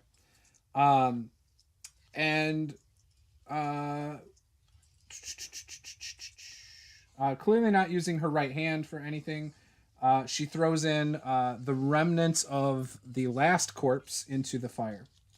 And she tells you guys, these wolves aren't the first, and I am afraid they won't be the last. Worse still. She grunts as she begins to drag the final body into the fire. The forest itself is turning sour. Plants and trees are withering, bearing bitter fruit that sickens and kills those who eat it. If you guys have been out to the orchard, you've probably seen it on some of the apples if you were paying attention. The blight is growing and I need your help to stop it. And she says, just up ahead here, there's a blighted den that she thinks belong to the wolves. As you guys are walking that way, the presence of rot increases with every step you take. Oh, I love it. Noala slows to a stop, turns to look at you, saying, well, this is where those wolves came from. I am sure of it. Somewhere ahead is their den, but I will leave that for you to explore. And she says this as she pulls out a contraption and starts like putting it together. She tells you she's going to set up snares so nothing can flee this area. If you need my help, you will find me out here. I'm going to set up a few more of these snares, make sure nothing gets out of this rotten place. This is great. So how do we want to handle marching order? Do we want someone to scout ahead, or how do we want to deal with that? Scrim will scout, has the abilities to do that if you want. Go ahead. Okay. When we get to the den, though, let me go in first. I just want to appreciate this place. It's so nice. So, Juice, I have, I guess, 2 questions. Obviously, I'll be using my incredible roguish and goblinish stealth. Yep. But do I need to make like a survival check to spot tracks first or something like that? Yes, if that's what you're trying to do, yeah. Yeah, so I mean, like, obviously, like, wolf tracks, but I'm also just kind of like, I wonder if that crazy witch lady is maybe in this area. So I'm looking for, like, humanoid footprints, too. Okay. Yep, give me a wilderness check. Well, that one wasn't great. It's a 14. My stealth check, however, is 28. Holy So shit. you are able to spot a lot of different tracks of from various times. Like some look more fresh than others. A lot of animal prints, like dog footprints. But no humanoid boots? No. Nope, no humanoid prints. And some of these paw prints look like they have extra toes. Some of them. Ooh. I tell my brother, Crick, there is mutant animals. Look at these toes. That's not the normal amount. I don't think so, brother. Probably right. You pay more attention to that stuff than I do. So, yep, go ahead. yeah, leading in, just do I see anything as I scout? So you're a little bit ahead of everybody, and you can see it looks like there's 3 sickly plants that lie straight ahead of you, right here. Okay, I do not go up to them, but I kind of stop short of the clearing, and while I'm hiding in those bushes, Like right here. do I see anything else in the clearing? Like, I don't want to like walk into like a obvious, like, do I see like wolves or the poop of wolves or anything like that? Give me a perception check. Perception is another thing that Scrim is good at. 17, so plus 7, 24 total. So you see, the only thing you see other than a fallen log up here, and you do see an opening straight ahead, a very shallow opening. Okay. You would probably fit into that shallow opening over here really well, actually. But you see what looks like a leg sticking out from behind this bush. Okay, so I stop short, and I have very sneaky, so I'm not moving. I'm staying hidden, but I am going to use my second cantrip that I get from the minor magic feat as a rogue, which is message, and I'm going to whisper back to my brother and to Durgan and just say stop, and I describe to them using whisper. There are 3 sickly things and some kind of paw hiding behind them. And then after that, there is maybe hole where wolves go inside of ground to sleep. I stop and whisper to the others, and I kind of pull out a couple of vials and begin shaking them vigorously. We can't communicate back to you, can we? Correct. Okay. But I'll like send the message to each one of my friends. Okay. Actually, no. The target can give a brief response as a reaction or as a free action, but they must be able to see you and be within range. So as long as you're within 120 feet of me and you could see me. But you got a 28 on your stealth, so there's... Yeah. Durgan's like, I ain't seeing shit. Yeah, no, that's not happening. So what I'll do, Juce, I will, after delivering this message, I will sneak back down the path. Okay. Towards my friends. Once I'm kind of safely away from that, I will ready my weapons and re-describe to them. Okay. 3 sickly bushes, maybe plants with a paw. Scrim doesn't know if what was hiding behind them was living like a guard or maybe dead. But then there was hole where maybe they go to live underneath the ground. Oh. Big open field. I was just telling my sister I was hoping we could camp here. It's great. I love it. Look how nice it is. Yes. So, you said rotting plants. Incredible. Perfect. You could set up your bed right in between all three of them. Yes! It'd be perfect for you. Yes, absolutely. But Scrim thinks maybe is dangerous plants, not happy dead plants like trees that have fallen who are rotting, but maybe sickly plants like was wolves. Be careful. Acid plants. Was the paw moving at all, or was it still? No, it was still. Maybe is sleeping, or maybe is guarding. I see. Okay. I will ready my weapons, as I said. Mhm. And then Does Durgan wish to plan a way for to attack? Because Scrim can sneak along and wait for Durgan to make battle yell. Well, I mean, I can definitely make plans. I'm just not going to be able to be very sneaky about what I do. Yes, this is what Scrim means. You be loud battle yell, and then Scrim will stab wolves with pointy side of sword. All right, I'll tell you what. You stick to the tree line, or try to keep out of sight. I'll make my way towards that paw, and then if it attacks or if a fight breaks out, then you can come and flank it.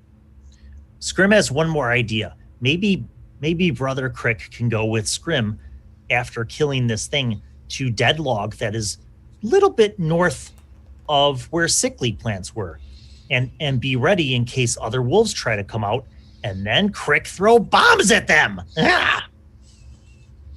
That's a great idea, brother, because I was just going to start throwing bombs anyway. But all those other things you said before that's good too. but Scrim can show you where entrance is, and then if you throw bombs at it, them wolves can't come out. All right, so why don't you two go up and get in position there? How far is the log from the bushes? Scrim will show you the way. So, Juice, if we go that clump of trees, can we sneak through there to get to the dead log that's kind of on the north side of the opening or the clearing? So, you want to what? I'm sorry. We want to kind of sneak through the trees where your red arrow is. To come out up here. To come out up there and hide behind that log. Okay. And that way we're ready if we see something come out of the cave. I show Crick where it is, and then I also can see when Durgan comes out to help him. Yeah, everybody give me a stealth check. We'll do a group stealth. How many? There's 5. So you guys got to beat a 50 total. Well, I got a 14, so that's my part. Off to a good start. I got 11. I got a 17. I got a 21. I mean, that's over 50 right there. 15. Yep. Yeah, you guys crushed it. So you guys are extremely quiet as you work your way through the woods. You guys come out behind this log. Now, from this view, you can see these 3 bushes. Now, I'd still be sort of near the clearing, like I would have been coming the more direct path. Yeah, just me and Crick would be by the log, and the other 3 would be coming out from that side, so that Muriel... Or from the south, if Balthazar and them wanted to go along the bottom path. Oh, yeah. Well, that'd be fun. Yeah, I'd do that. So let's do this. Let's have everybody roll initiative. Type it in the chat what your results are. Oh, wow. Why There's my natural can't I one find for the my night. initiative on this sheet? What are we using for It's initiative? a Stealth or perception. Oh. If you were Or stealthing, you can use stealth. I think we all stealthed, didn't we? Yeah. Yep. Can we just use what we rolled for stealth? That'd be better. I'd like that. Sure. Like, we'll do that'd that. be cool. Oh, we'll that's do way that. better. Because I That's just rolled a fine. natural 1 on It's- this die, so. Yeah, Everyone it's except way for better. Balthazar. No, I'm just kidding. Okay. I am personally attacked. So I guess that gives me a 14 then. All right. I think I got a 17. Or Balthazar's did I get an 11. 18? I think you had a Crick. 17. Is a Yeah, 21. And I think Balthazar had 11. I did, yeah. Scrim is a 15. Marielle's a 17, you said? 17. I think she was 17. And what'd you get, Durgan? I had well, for the stealth I had a 14. Okay, so you're right after Scrim. And what'd you get, Balthazar? 11. Okay, cool. All right, so you guys are all in your positions, wherever you want to be at the moment. So, no closer than, say, the clearing, but so the goblins are up at the log. Durgan, Muriel, and Balthazar, where are you guys choosing to be? I was gonna go south along that tree line, though. I know. I was just going to go straight across. So Yeah, down that Balthazar way. here. Yeah. Okay. Yeah, I'll follow along with Balthazar, actually. Okay. So you two are south. The Mhm. goblins are up here, and the half-orc is over here. All right. With that, it is Crick's turn first. All right. So I pointed out the opening so Crick knows where their den tunnel is. So anybody who wants to try to observe the paw area in the middle, because of it being kind of covered by these bushes, you would have to spend an action to try and see it. so how far from the log is the? About 20 feet. Okay, I'm going to just lob an alchemist fire right at that bush where the paw is. Okay. Well, there goes the plan, like, immediately. Yeah, that's fine. Well, You know not what? necessarily. Sometimes you just gotta wing it. It could scatter. If it was just sleeping, that would be awesome because then we get a surprise round. So that is going to be after I spend a hero point, and I only have one left. That is going to be a 26 to hit with alchemist fire. Nice. So you're aiming at the first bush towards you, right? Yeah, whichever one had the paw in it. And then Well- the splash, you're hoping will go into the middle there between the... Yeah, why not? Okay. So you hit the first bush with your fire. It explodes, and the splash goes into the opening behind it. Roll your damage. Ooh, okay. Ooh, damage. So that Is that is fire damage? It is fire damage, and that is 8 points of fire damage. Plus, I'll do 2 persistent and a point of splash. So how much damage total was that? Sorry. It's just 8. 8? Okay. Plus a point When of you splash. throw this and it hits that first bush, the bush like jumps up and spins. Like it's alive? And it catches on fire. Yeah. You still don't see the wolf behind it. You don't hear Yeah. a noise or anything like that from your vantage point. I feel like the will wolf is throw probably a victim. I will throw a second bomb and miss. Okay. Is this splash damage though? Yeah, Yeah, I'd it say. just goes into an adjacent space. Basically, you use like sort of that scatter diagram. Okay, yeah. So it is a miss, but a point of splash damage, I guess. Okay. That's all I got. All right. So. All right. So, oops, I did that completely wrong.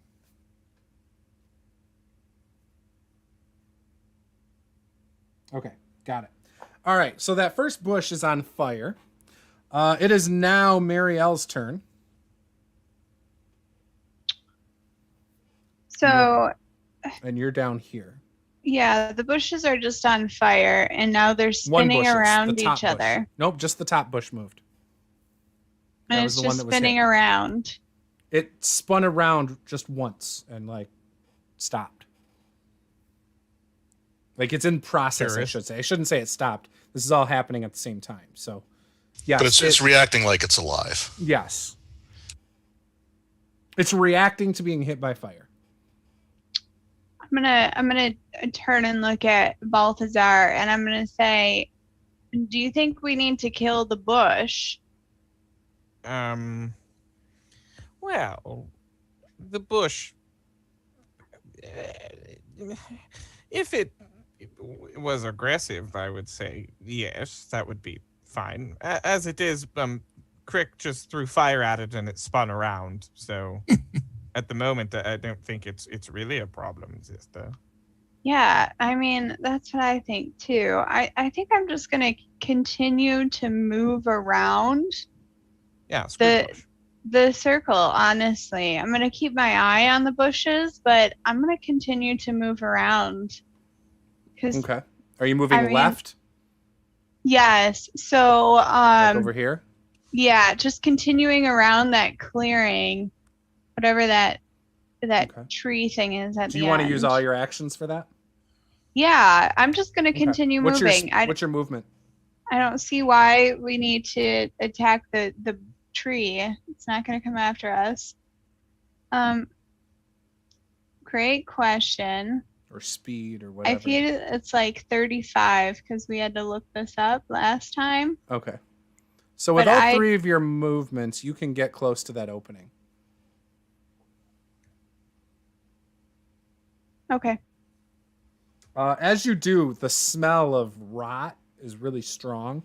Also, like wet dog as well mixed with it.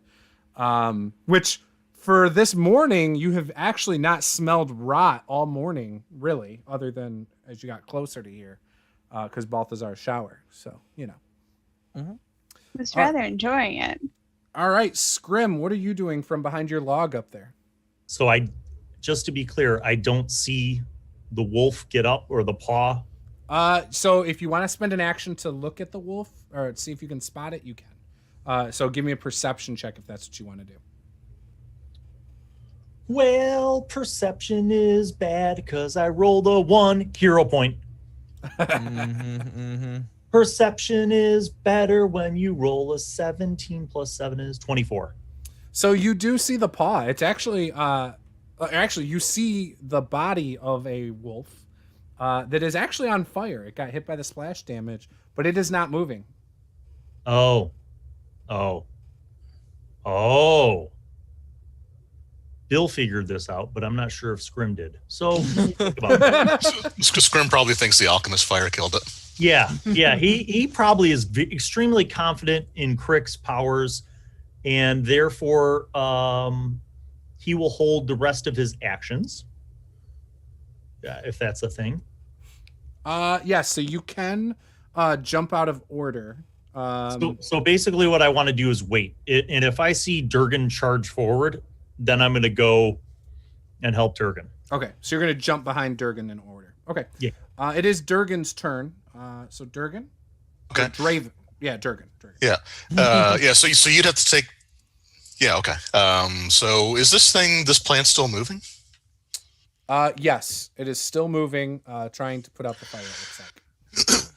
All right. So it's reacting like a living creature. Yep. Okay.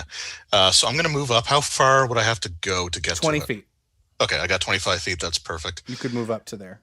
Okay. As I start approaching that middle one, does it seem to react? It does not seem to move. No, not from what you can tell. Okay, so if I take... if you want to give me a perception check, though, as you move, so that would be your second action. No, you know what? I'd rather just take 2 actions to move to the one that's on fire. The one that I know is moving. Okay. And I will just attack it with my final action. Okay, attack. Okay. 14 and 8, so 22. That will hit. Okay. And that's a D8 plus 4. For 5. It's a plant that's on fire. And that's slashing damage? That's slashing, yeah. Okay. And that's my 3 actions. So you hack at the branches of this caught on fire tree.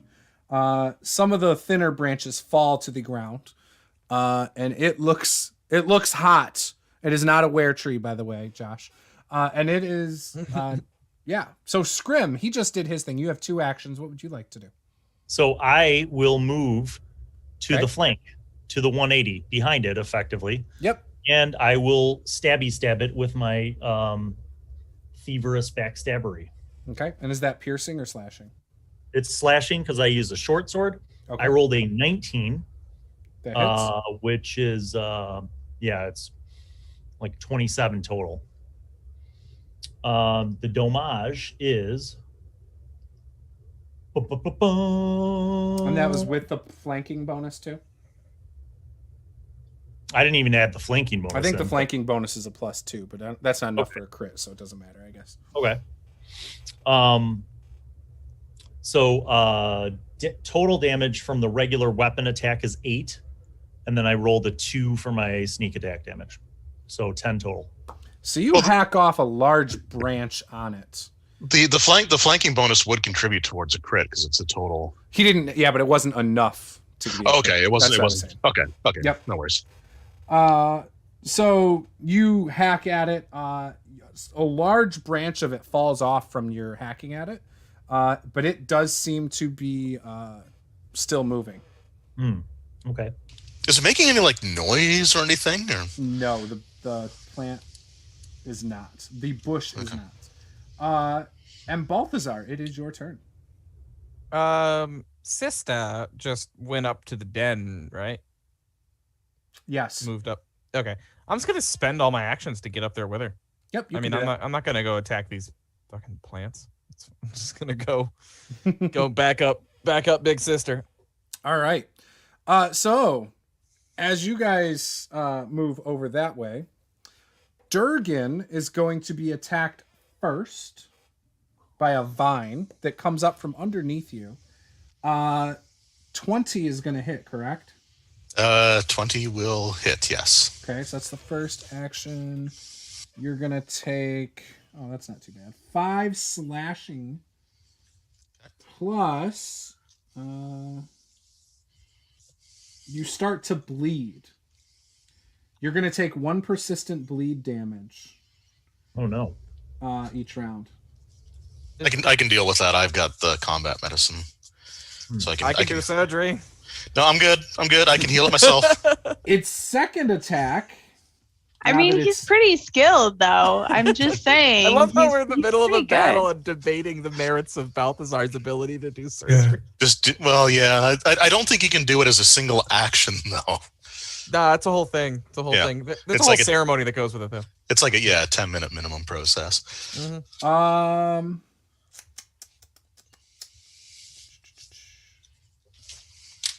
So its second attack? Yeah, sorry, hang on. I'm reading one of its abilities. That's not necessary. Just skip it. So give me a reflex save. Reflex? Yeah. Ooh. I don't have a great number in that, but I rolled high.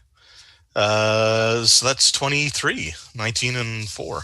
Okay. So the vine that stabbed you, that's like, it actually comes out of your skin and retracts back to like the bush. The bush just east of that is now going to attack you, Durgan. It is going to... So the one's just making the first one's only making 1 attack? No, that his second thing that you succeeded on. Oh, okay, that was an ability. Okay. Yep. Gotcha. Just really picturing me and my sister just sitting up there, like just watching these people attack bushes. Like, what are they doing? like what They're are not you just doing? bushes. They're wolves in bushes clothing. So this one is going to do the same thing to you, Durgan. That is a 30. Is that a crit? Yes, it is. Okay. So you're going to take... Wow, that die is not rolling well. That's fine. So that is 24 points of damage. And it is also going to deal a persistent 1 damage. It's going to force you to make a a reflex save as well. Okay, 20 total this time, 16 and 4. Okay, so you make it. It also pulls its vine out as it does that.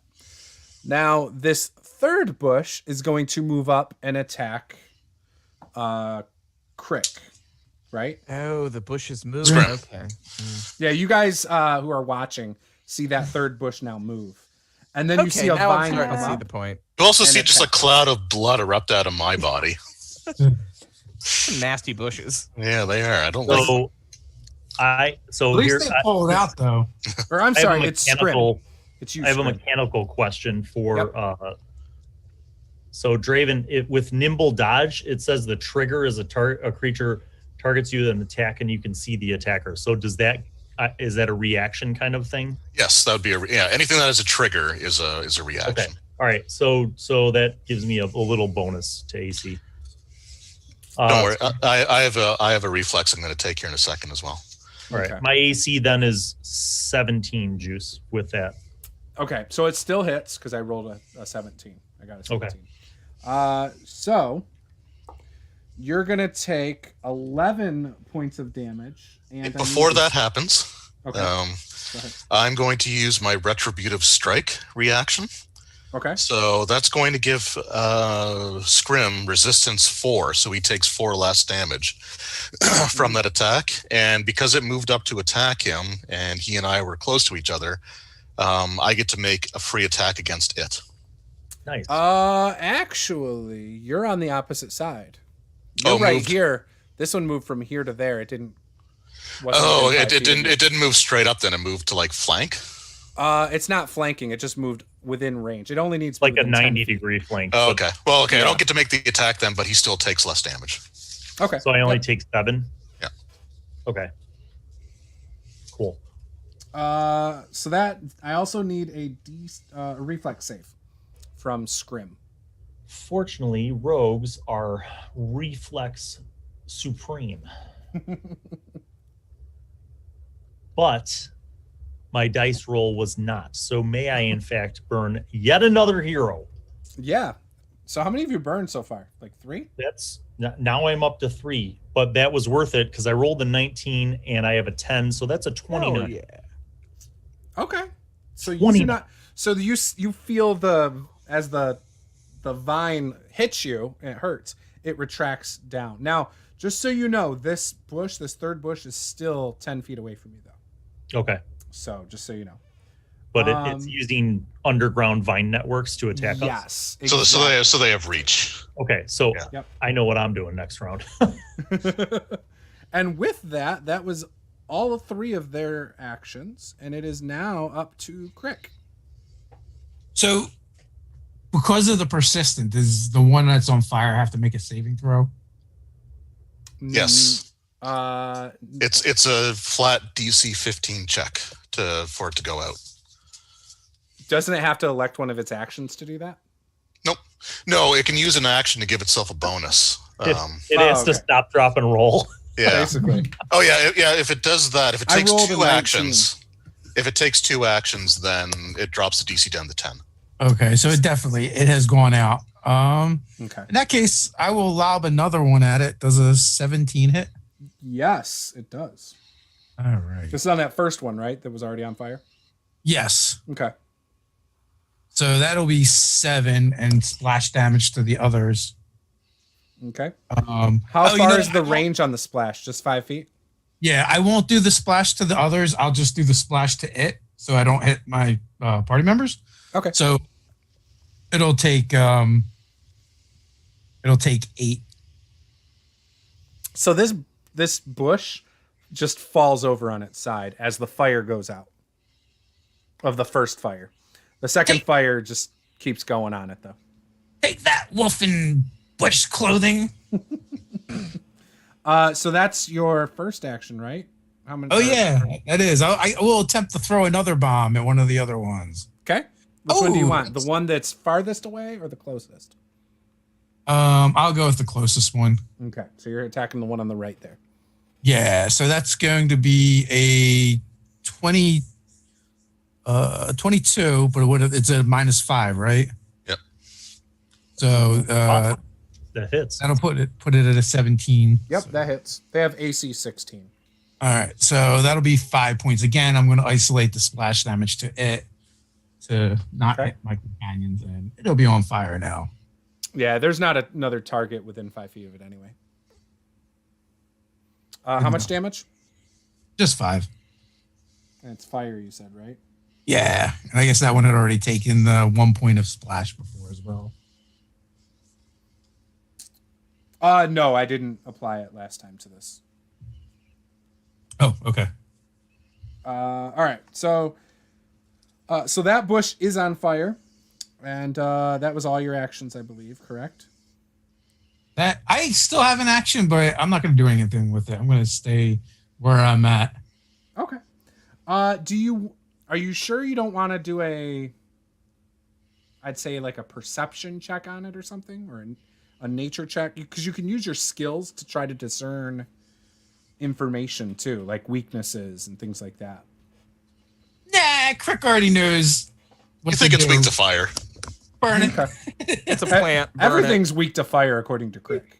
Yeah, like that's Crick's plan is to burn it. And also, when he starts throwing bombs, Crick has any trouble about thinking about anything but throwing bombs. And if a plan includes bombs, Crick goes right to the bomb part of the plan. I like it. Perfect. All right. So, with that, it is Marielle's turn. You are over by the cave entrance. Yeah, so one of these bushes was on fire and fell over. Now there's another one on fire. That's but it was a non-moving bush, correct? You did not see that bush moved move. when it nearly killed me. Yeah, you never saw that bush move until it just caught on fire. Don't go. Oh, over there, I didn't sister. see it move. Okay, so You saw I the guess- third bush. You saw this bush move over here. I mean, wouldn't she have seen the vines erupting out though? Not our fight, sister. Not our fight. I mean, she could assume something's going on. I'm not saying she doesn't see, like, she doesn't think they're alive at this point. I'm just saying she didn't necessarily see it move originally. So here's what I'm gonna do. Okay. So Madame Muriel is really confused by everybody setting the plants on fire, but you know, she has some level of faith in the abilities of the other people on this team, so maybe she should do something, but she's not really sure what she should do. So what she's going to do, she's going to jump up on those tree roots there, and just kind of like jump up on a couple of the higher ones. Yeah, you can so climb that's on top of probably- this area. Yeah, so probably that's going to be her first action, is to just climb up there. Right? Yeah. So she got like a 16 on that. And then she's going to look at these plants and try and figure out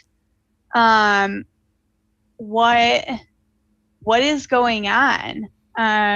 You know, like all the plants around you, by the way, like the leaves are browning, like everything around here looks like it's dying, including these bushes over here.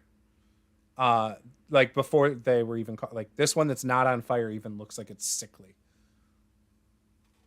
like a sick plant that's about to die and hasn't been, you know, like plants that we've had in our house before. what are you trying to say? Nothing. About my abilities to raise plants. I would never.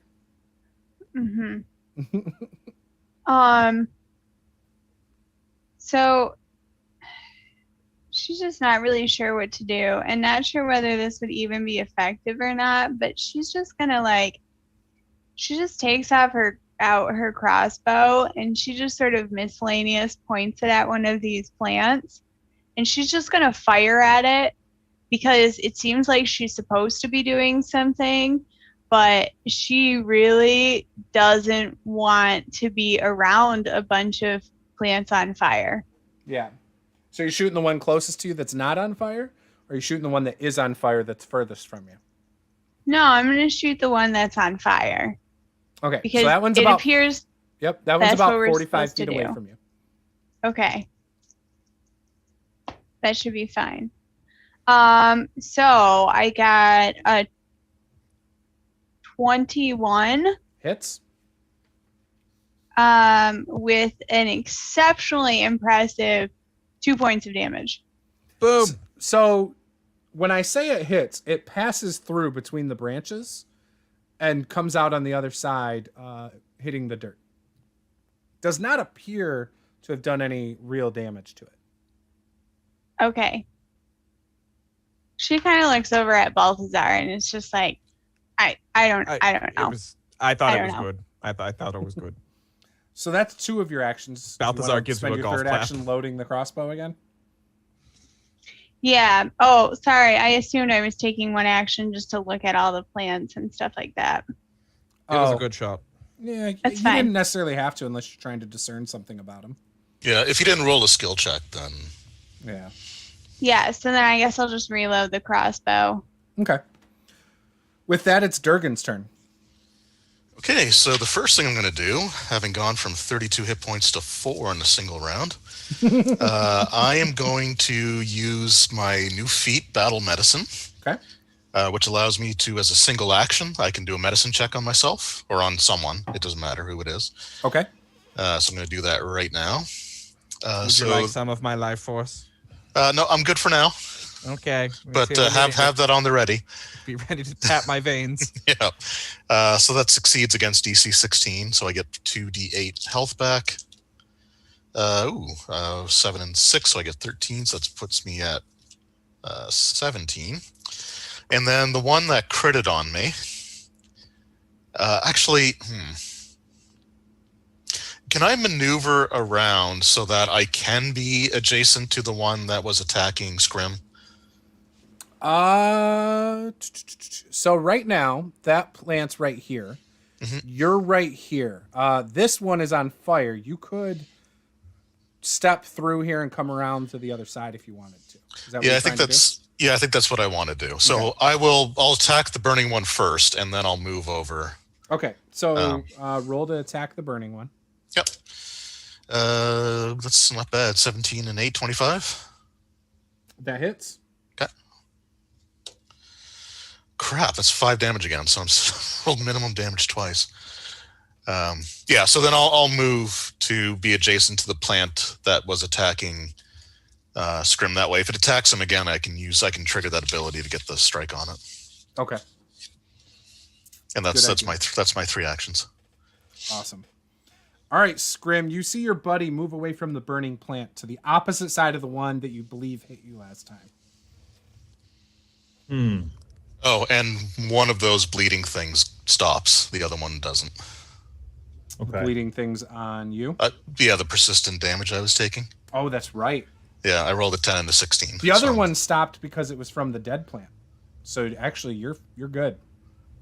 I don't think it's dependent on the creature being alive. Oh, that's true. That's true. Yeah. You're right. Yeah. So. Okay. All right, Scrim, what you doing, bud? So while I still have the ability to flank him on the 180 because Durgan moved. So You're gonna have to move closer because you're 10 feet away from it. 5. So I okay. So you have to close the distance to attack it at this Okay. point. So I'll do that. So there's one action, then the attack, Yes. and you get the +2 for flanking. 19 That'll hit. damage. Regular damage will be 6, and then the sneak attack damage will be 4 more, so that's 10 again. Do you always get sneak attack? I don't know how sneak attack works in If I'm on a 180 flank, that's why I said I had to Gotcha. move. Okay, perfect. So I have a third action, but I guess I'll try to make that attack at a -5. Does this thing look like it's taking a beating? Like, is it dropping? No, not this one. Not this one. All right. Well, I'll hit it again then, in the hopes that it You definitely hacked off some branches though. right. That roll sucked. I will burn another hero point, which will bring me down to 2 total. Love it. And that's way better. So 18 plus 8 is 26 minus 5, 21. That still So- hits. Still hit. Okay.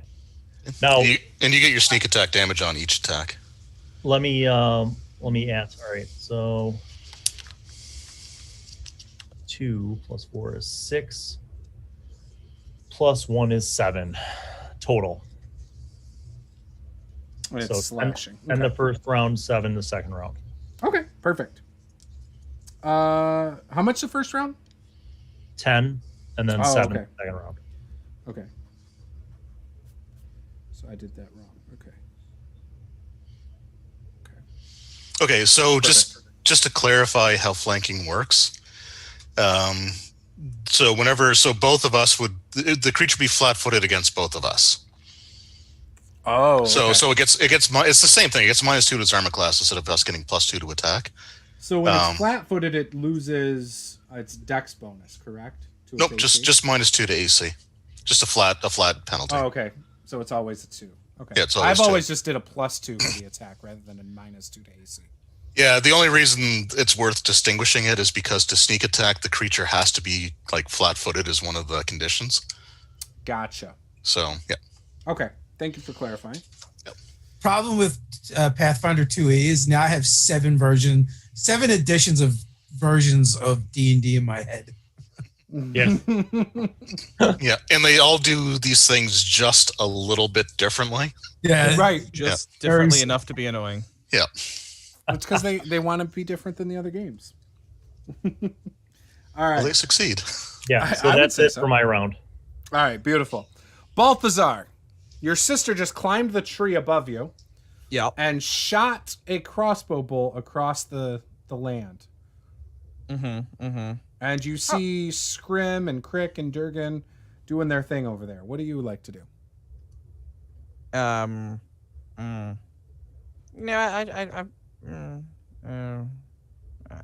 Like I'm an idiot, and I'm like, I just want to go in that den and screw everybody. But like, I'm Do you want to go in the den? Probably going to get mauled by wolves if I do that. So No, you think? do it. yeah, Do it. and I'm already walking like human beef jerky. So I'm not saying I would follow you in, but like, you know. because I'm not gonna follow you in. I'm just gonna. You know what? While they're all doing that, I'm gonna try to sneak into the den. Okay. Roll a stealth check. And then in this stealth, if you're moving stealth, is that still half your movement? I believe so, yeah. Okay. So it would take. Does that just mean it would take 2 actions instead of 1? No, it just means your movement is halved. Oh, each whatever time your you do a movement speed is. Yeah, because you're stealthing. So you're like tiptoeing rather than running. Yeah. So you move like 12 and a half feet sort of thing.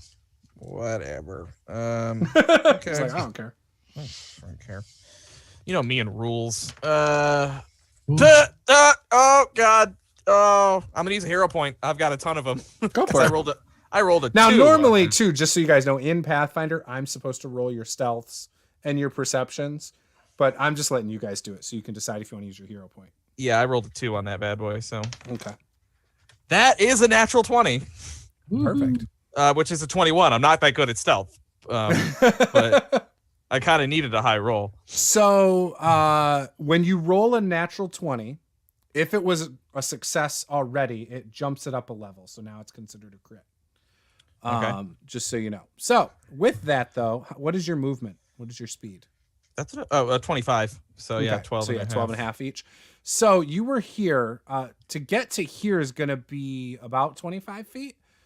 And at that use point, those you 2 still actions. can't see into the area. So if you want to do use all 2 3. movement, okay. So I was gonna say if you do at least 2, you get there. So then the third would get you like right here. And Yeah. when you get there, you see on the ground. Let me read. The narrow tunnel is slick with foul-smelling mud. It leads Love it. down into a cramped den lit by a shimmering pool of oily water. The chamber stinks of wet fur and sickness. Next to the pool, between the gnarled and dying tree roots, is the rotting carcass of what must have once been a truly gigantic wolf. Nosing in my around it veins. is a pair of hairless mutant wolves, their bodies deformed by large pustules and tumors. Although they have no eyes, they clearly detect your presence, for they turn their heads at you and snarl. But they don't actually turn their heads at you and snarl. That last part. Yeah, they don't actually notice you, it seems like, because you're They- so stealthy. They Do smell they have? lavender. I hate to be that person. Yeah. Do they have scent? Because that might negate. I have imprecise scent. It's a thing. So they do. They have precise scent. They have motion sense, precise, and 30 foot of it. So yeah, I would say you're probably far enough that they don't actually notice you yet. I feel like everything has scent versus Balthazar. Well, Yeah. yeah. True. Sorry. I But actually do have the no, they inputs don't I seem sent to feature. notice you. So you're right there. You're just out of the range of their scent. I'll just say Balthazar's just looking around this den like, oh, I can put a couch over there. And I could put my bed there. It like feels he's- homey when, for you. when Oh, we're but- done with this, I'm moving in here. This is So great. the other thing for you, Balthazar, is the roof of this den is like right on your head. Like you almost have to crouch a little. Yeah, I'm pretty tall. It's very shallow, very hard to get through because of it. So, and there Love are from the ceiling, there's moss that hangs down that makes it hard to see from your height because it's kind of blocking your vision a little bit. Okay. But you do see the things I told you already. So, Great. Love it. Yep. I like this place. This is a good place. I'm moving in. all right. So, back out to the bushes. I've got two out there still. I've got the flaming one and the other one. So, the one that is being flanked is going to do a spinning strike. The bush spins in a circle, lashing out in all directions at once. It makes one attack roll, compares the result to the AC of each creature within its melee reach, rolling damage only once and applying it to each creature hit. Actually, that's kind of good because that means I can use my retributive strike. There you go. So a 21 to hit both of you. And Yep. that is for 11 points of damage. Okay. I'm back down to 4 again.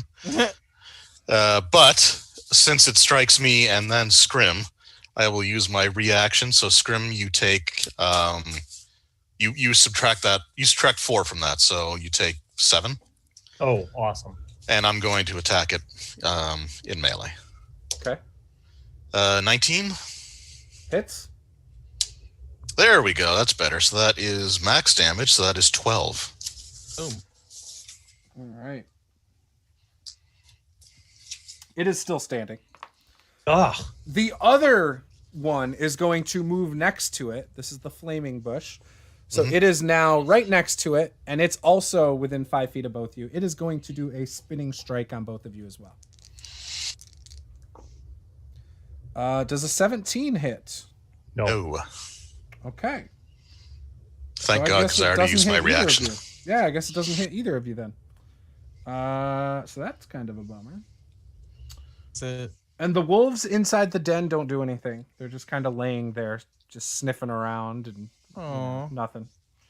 And the mutant wolves, I should say. With that, it is now back up to Crick's turn. So, Crick, you're still behind the log over here, correct? I am. All right. So you've got two bushes right here, right next to each other. One's on fire. Does that take its fire damage on its turn or your turn? It's persistent. Yeah, its turn. So it should have taken that damage, and then it gets its flat check to try to put it out. Yeah. Let me roll that check. It does not put it out. It's a reflex, right? No, it was just a flat check. So you roll flat. a d20. So, yeah, I didn't do it. I had a 5, so nothing. Nice. Suck that 2 points of fire. Is that a damage. critical fail, though? I don't think you can with flat checks. Okay, and it takes 2 points of fire damage? It does. Okay, Well, it does say 15, but there's no rules for what happens if you gotcha. because you either take the damage or you don't, right? Or Yeah. you stop it or you don't. Okay. That's a dirty 20, and Okay. I will contain it. The splash damage should do it to itself, so it'll take a total of 6 points of fire damage. Burn! So you drop that one. It falls over. And that was all your actions, right? No, that was one action. Oh, okay. Oh, yeah, There's- that's right. The first one was me making just the save.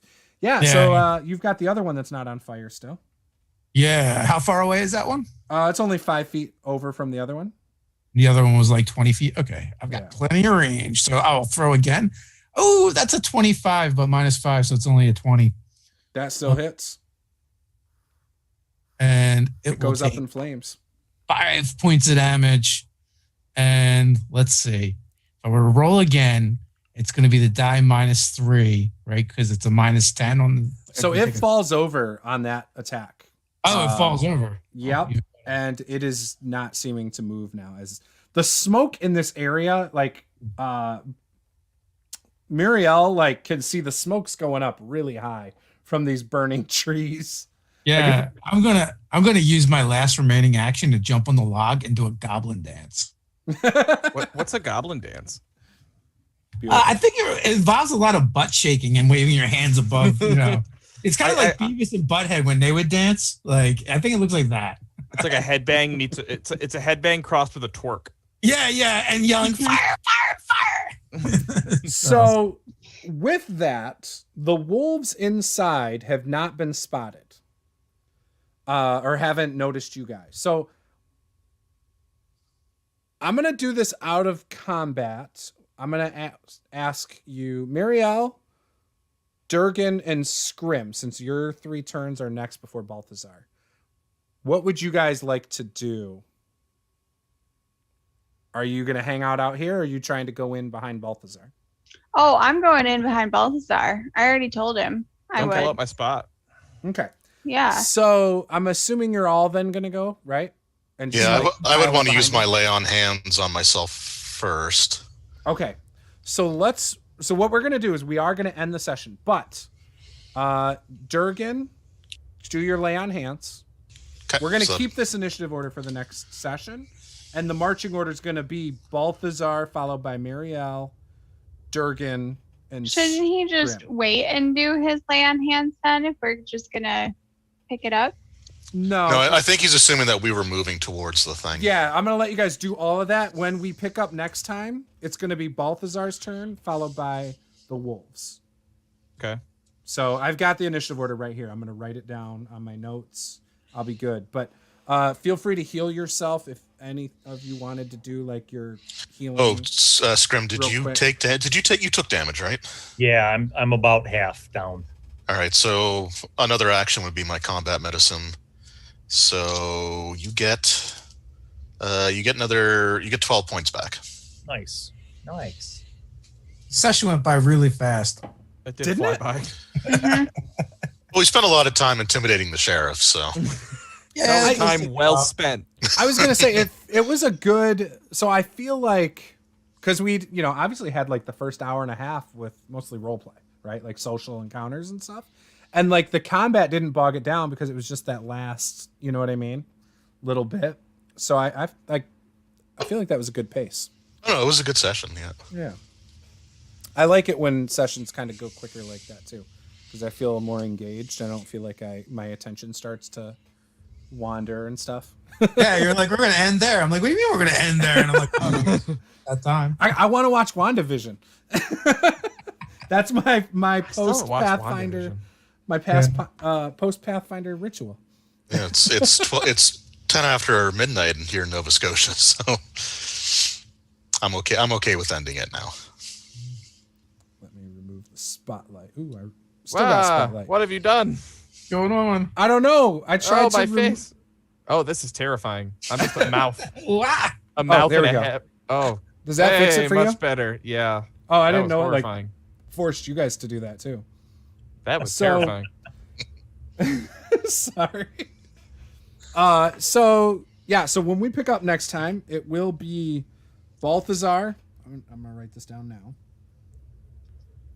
Oh, Balthazar. cool. The There's a slight delay monsters. on YouTube, so now I get to watch all that happen again. Oh boy. Monsters, Continues. Crick, Muriel, and you're all gonna be inside the canal of the den. Durgan,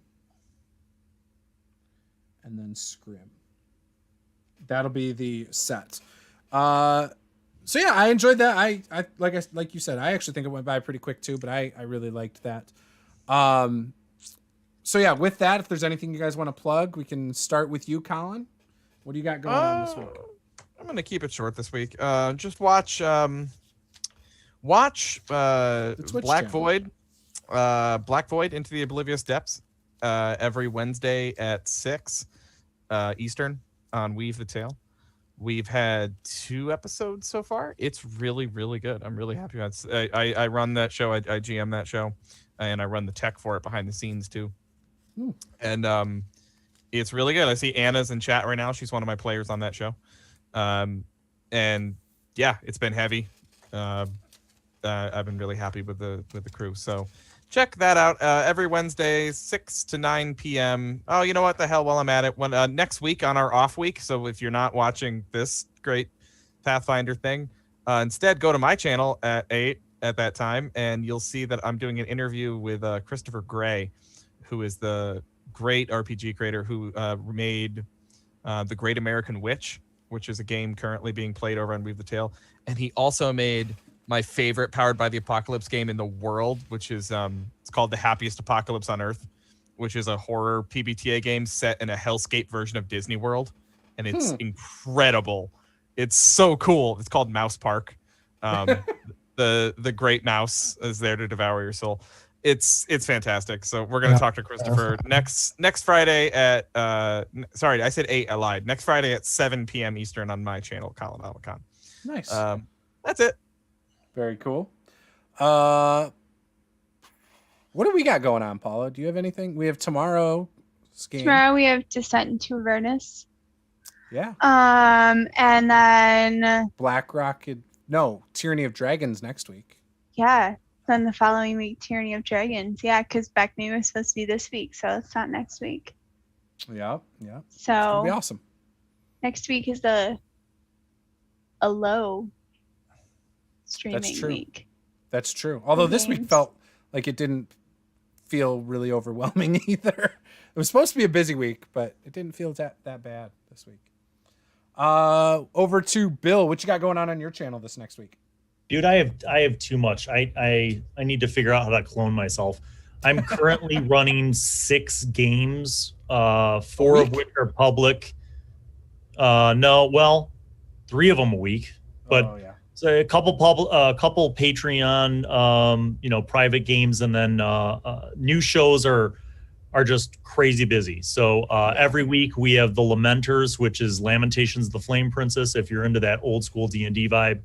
And that's running strong.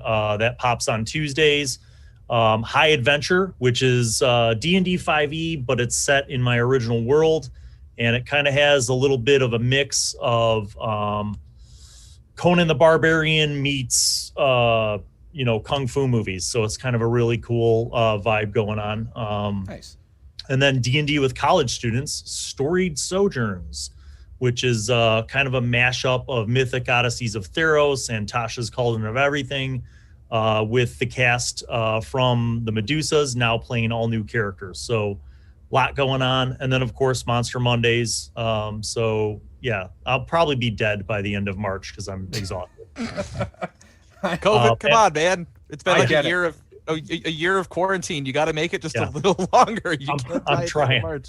I'm trying. But, very, very grateful to be able to play in some games. So this is nice. Unfortunately, I can't due to schedule stuff. I won't be able to be there for tomorrow's Avernus campaign with my favorite celestial Asimor warlock, Dren. But I hope you guys won't get TPK'd without me. That's all. It's okay if they do, because there's those kobold characters. Right, that's true. Yeah. The Kobold Party, I'm pretty pumped about that because there's no way I would have looked through a list of races and been like, I'm gonna play a kobold, and so now I'm playing one, or I'm going to. So I think that's great. Force me out of my comfort zone. Kobold Party. You guys should just play Kobolds Ate My Baby. There are going to be a bunch of kobolds in hell with Tiamat. Seems perfect to me. I can't imagine what could go wrong. It's going to be great. And Durgan, what do you got going on this week? Or Draven, I should say. Yeah, well, that's fine. I keep getting your names mixed up for tonight, your character and your username. That's okay. They're kind of similar, I guess. So over on my channel, Draven Swiftbow, I'm aiming at 3 videos next week. One of them is going to be my review of the Alien role-playing game. So just sort of putting all my thoughts on it together. I've done some rules explanation videos. So it's time to move on to the actual review for that. For Starfinder, I'm going to try to get a review for the We're No Heroes module that came out for one of the latest adventure paths. It looks so good.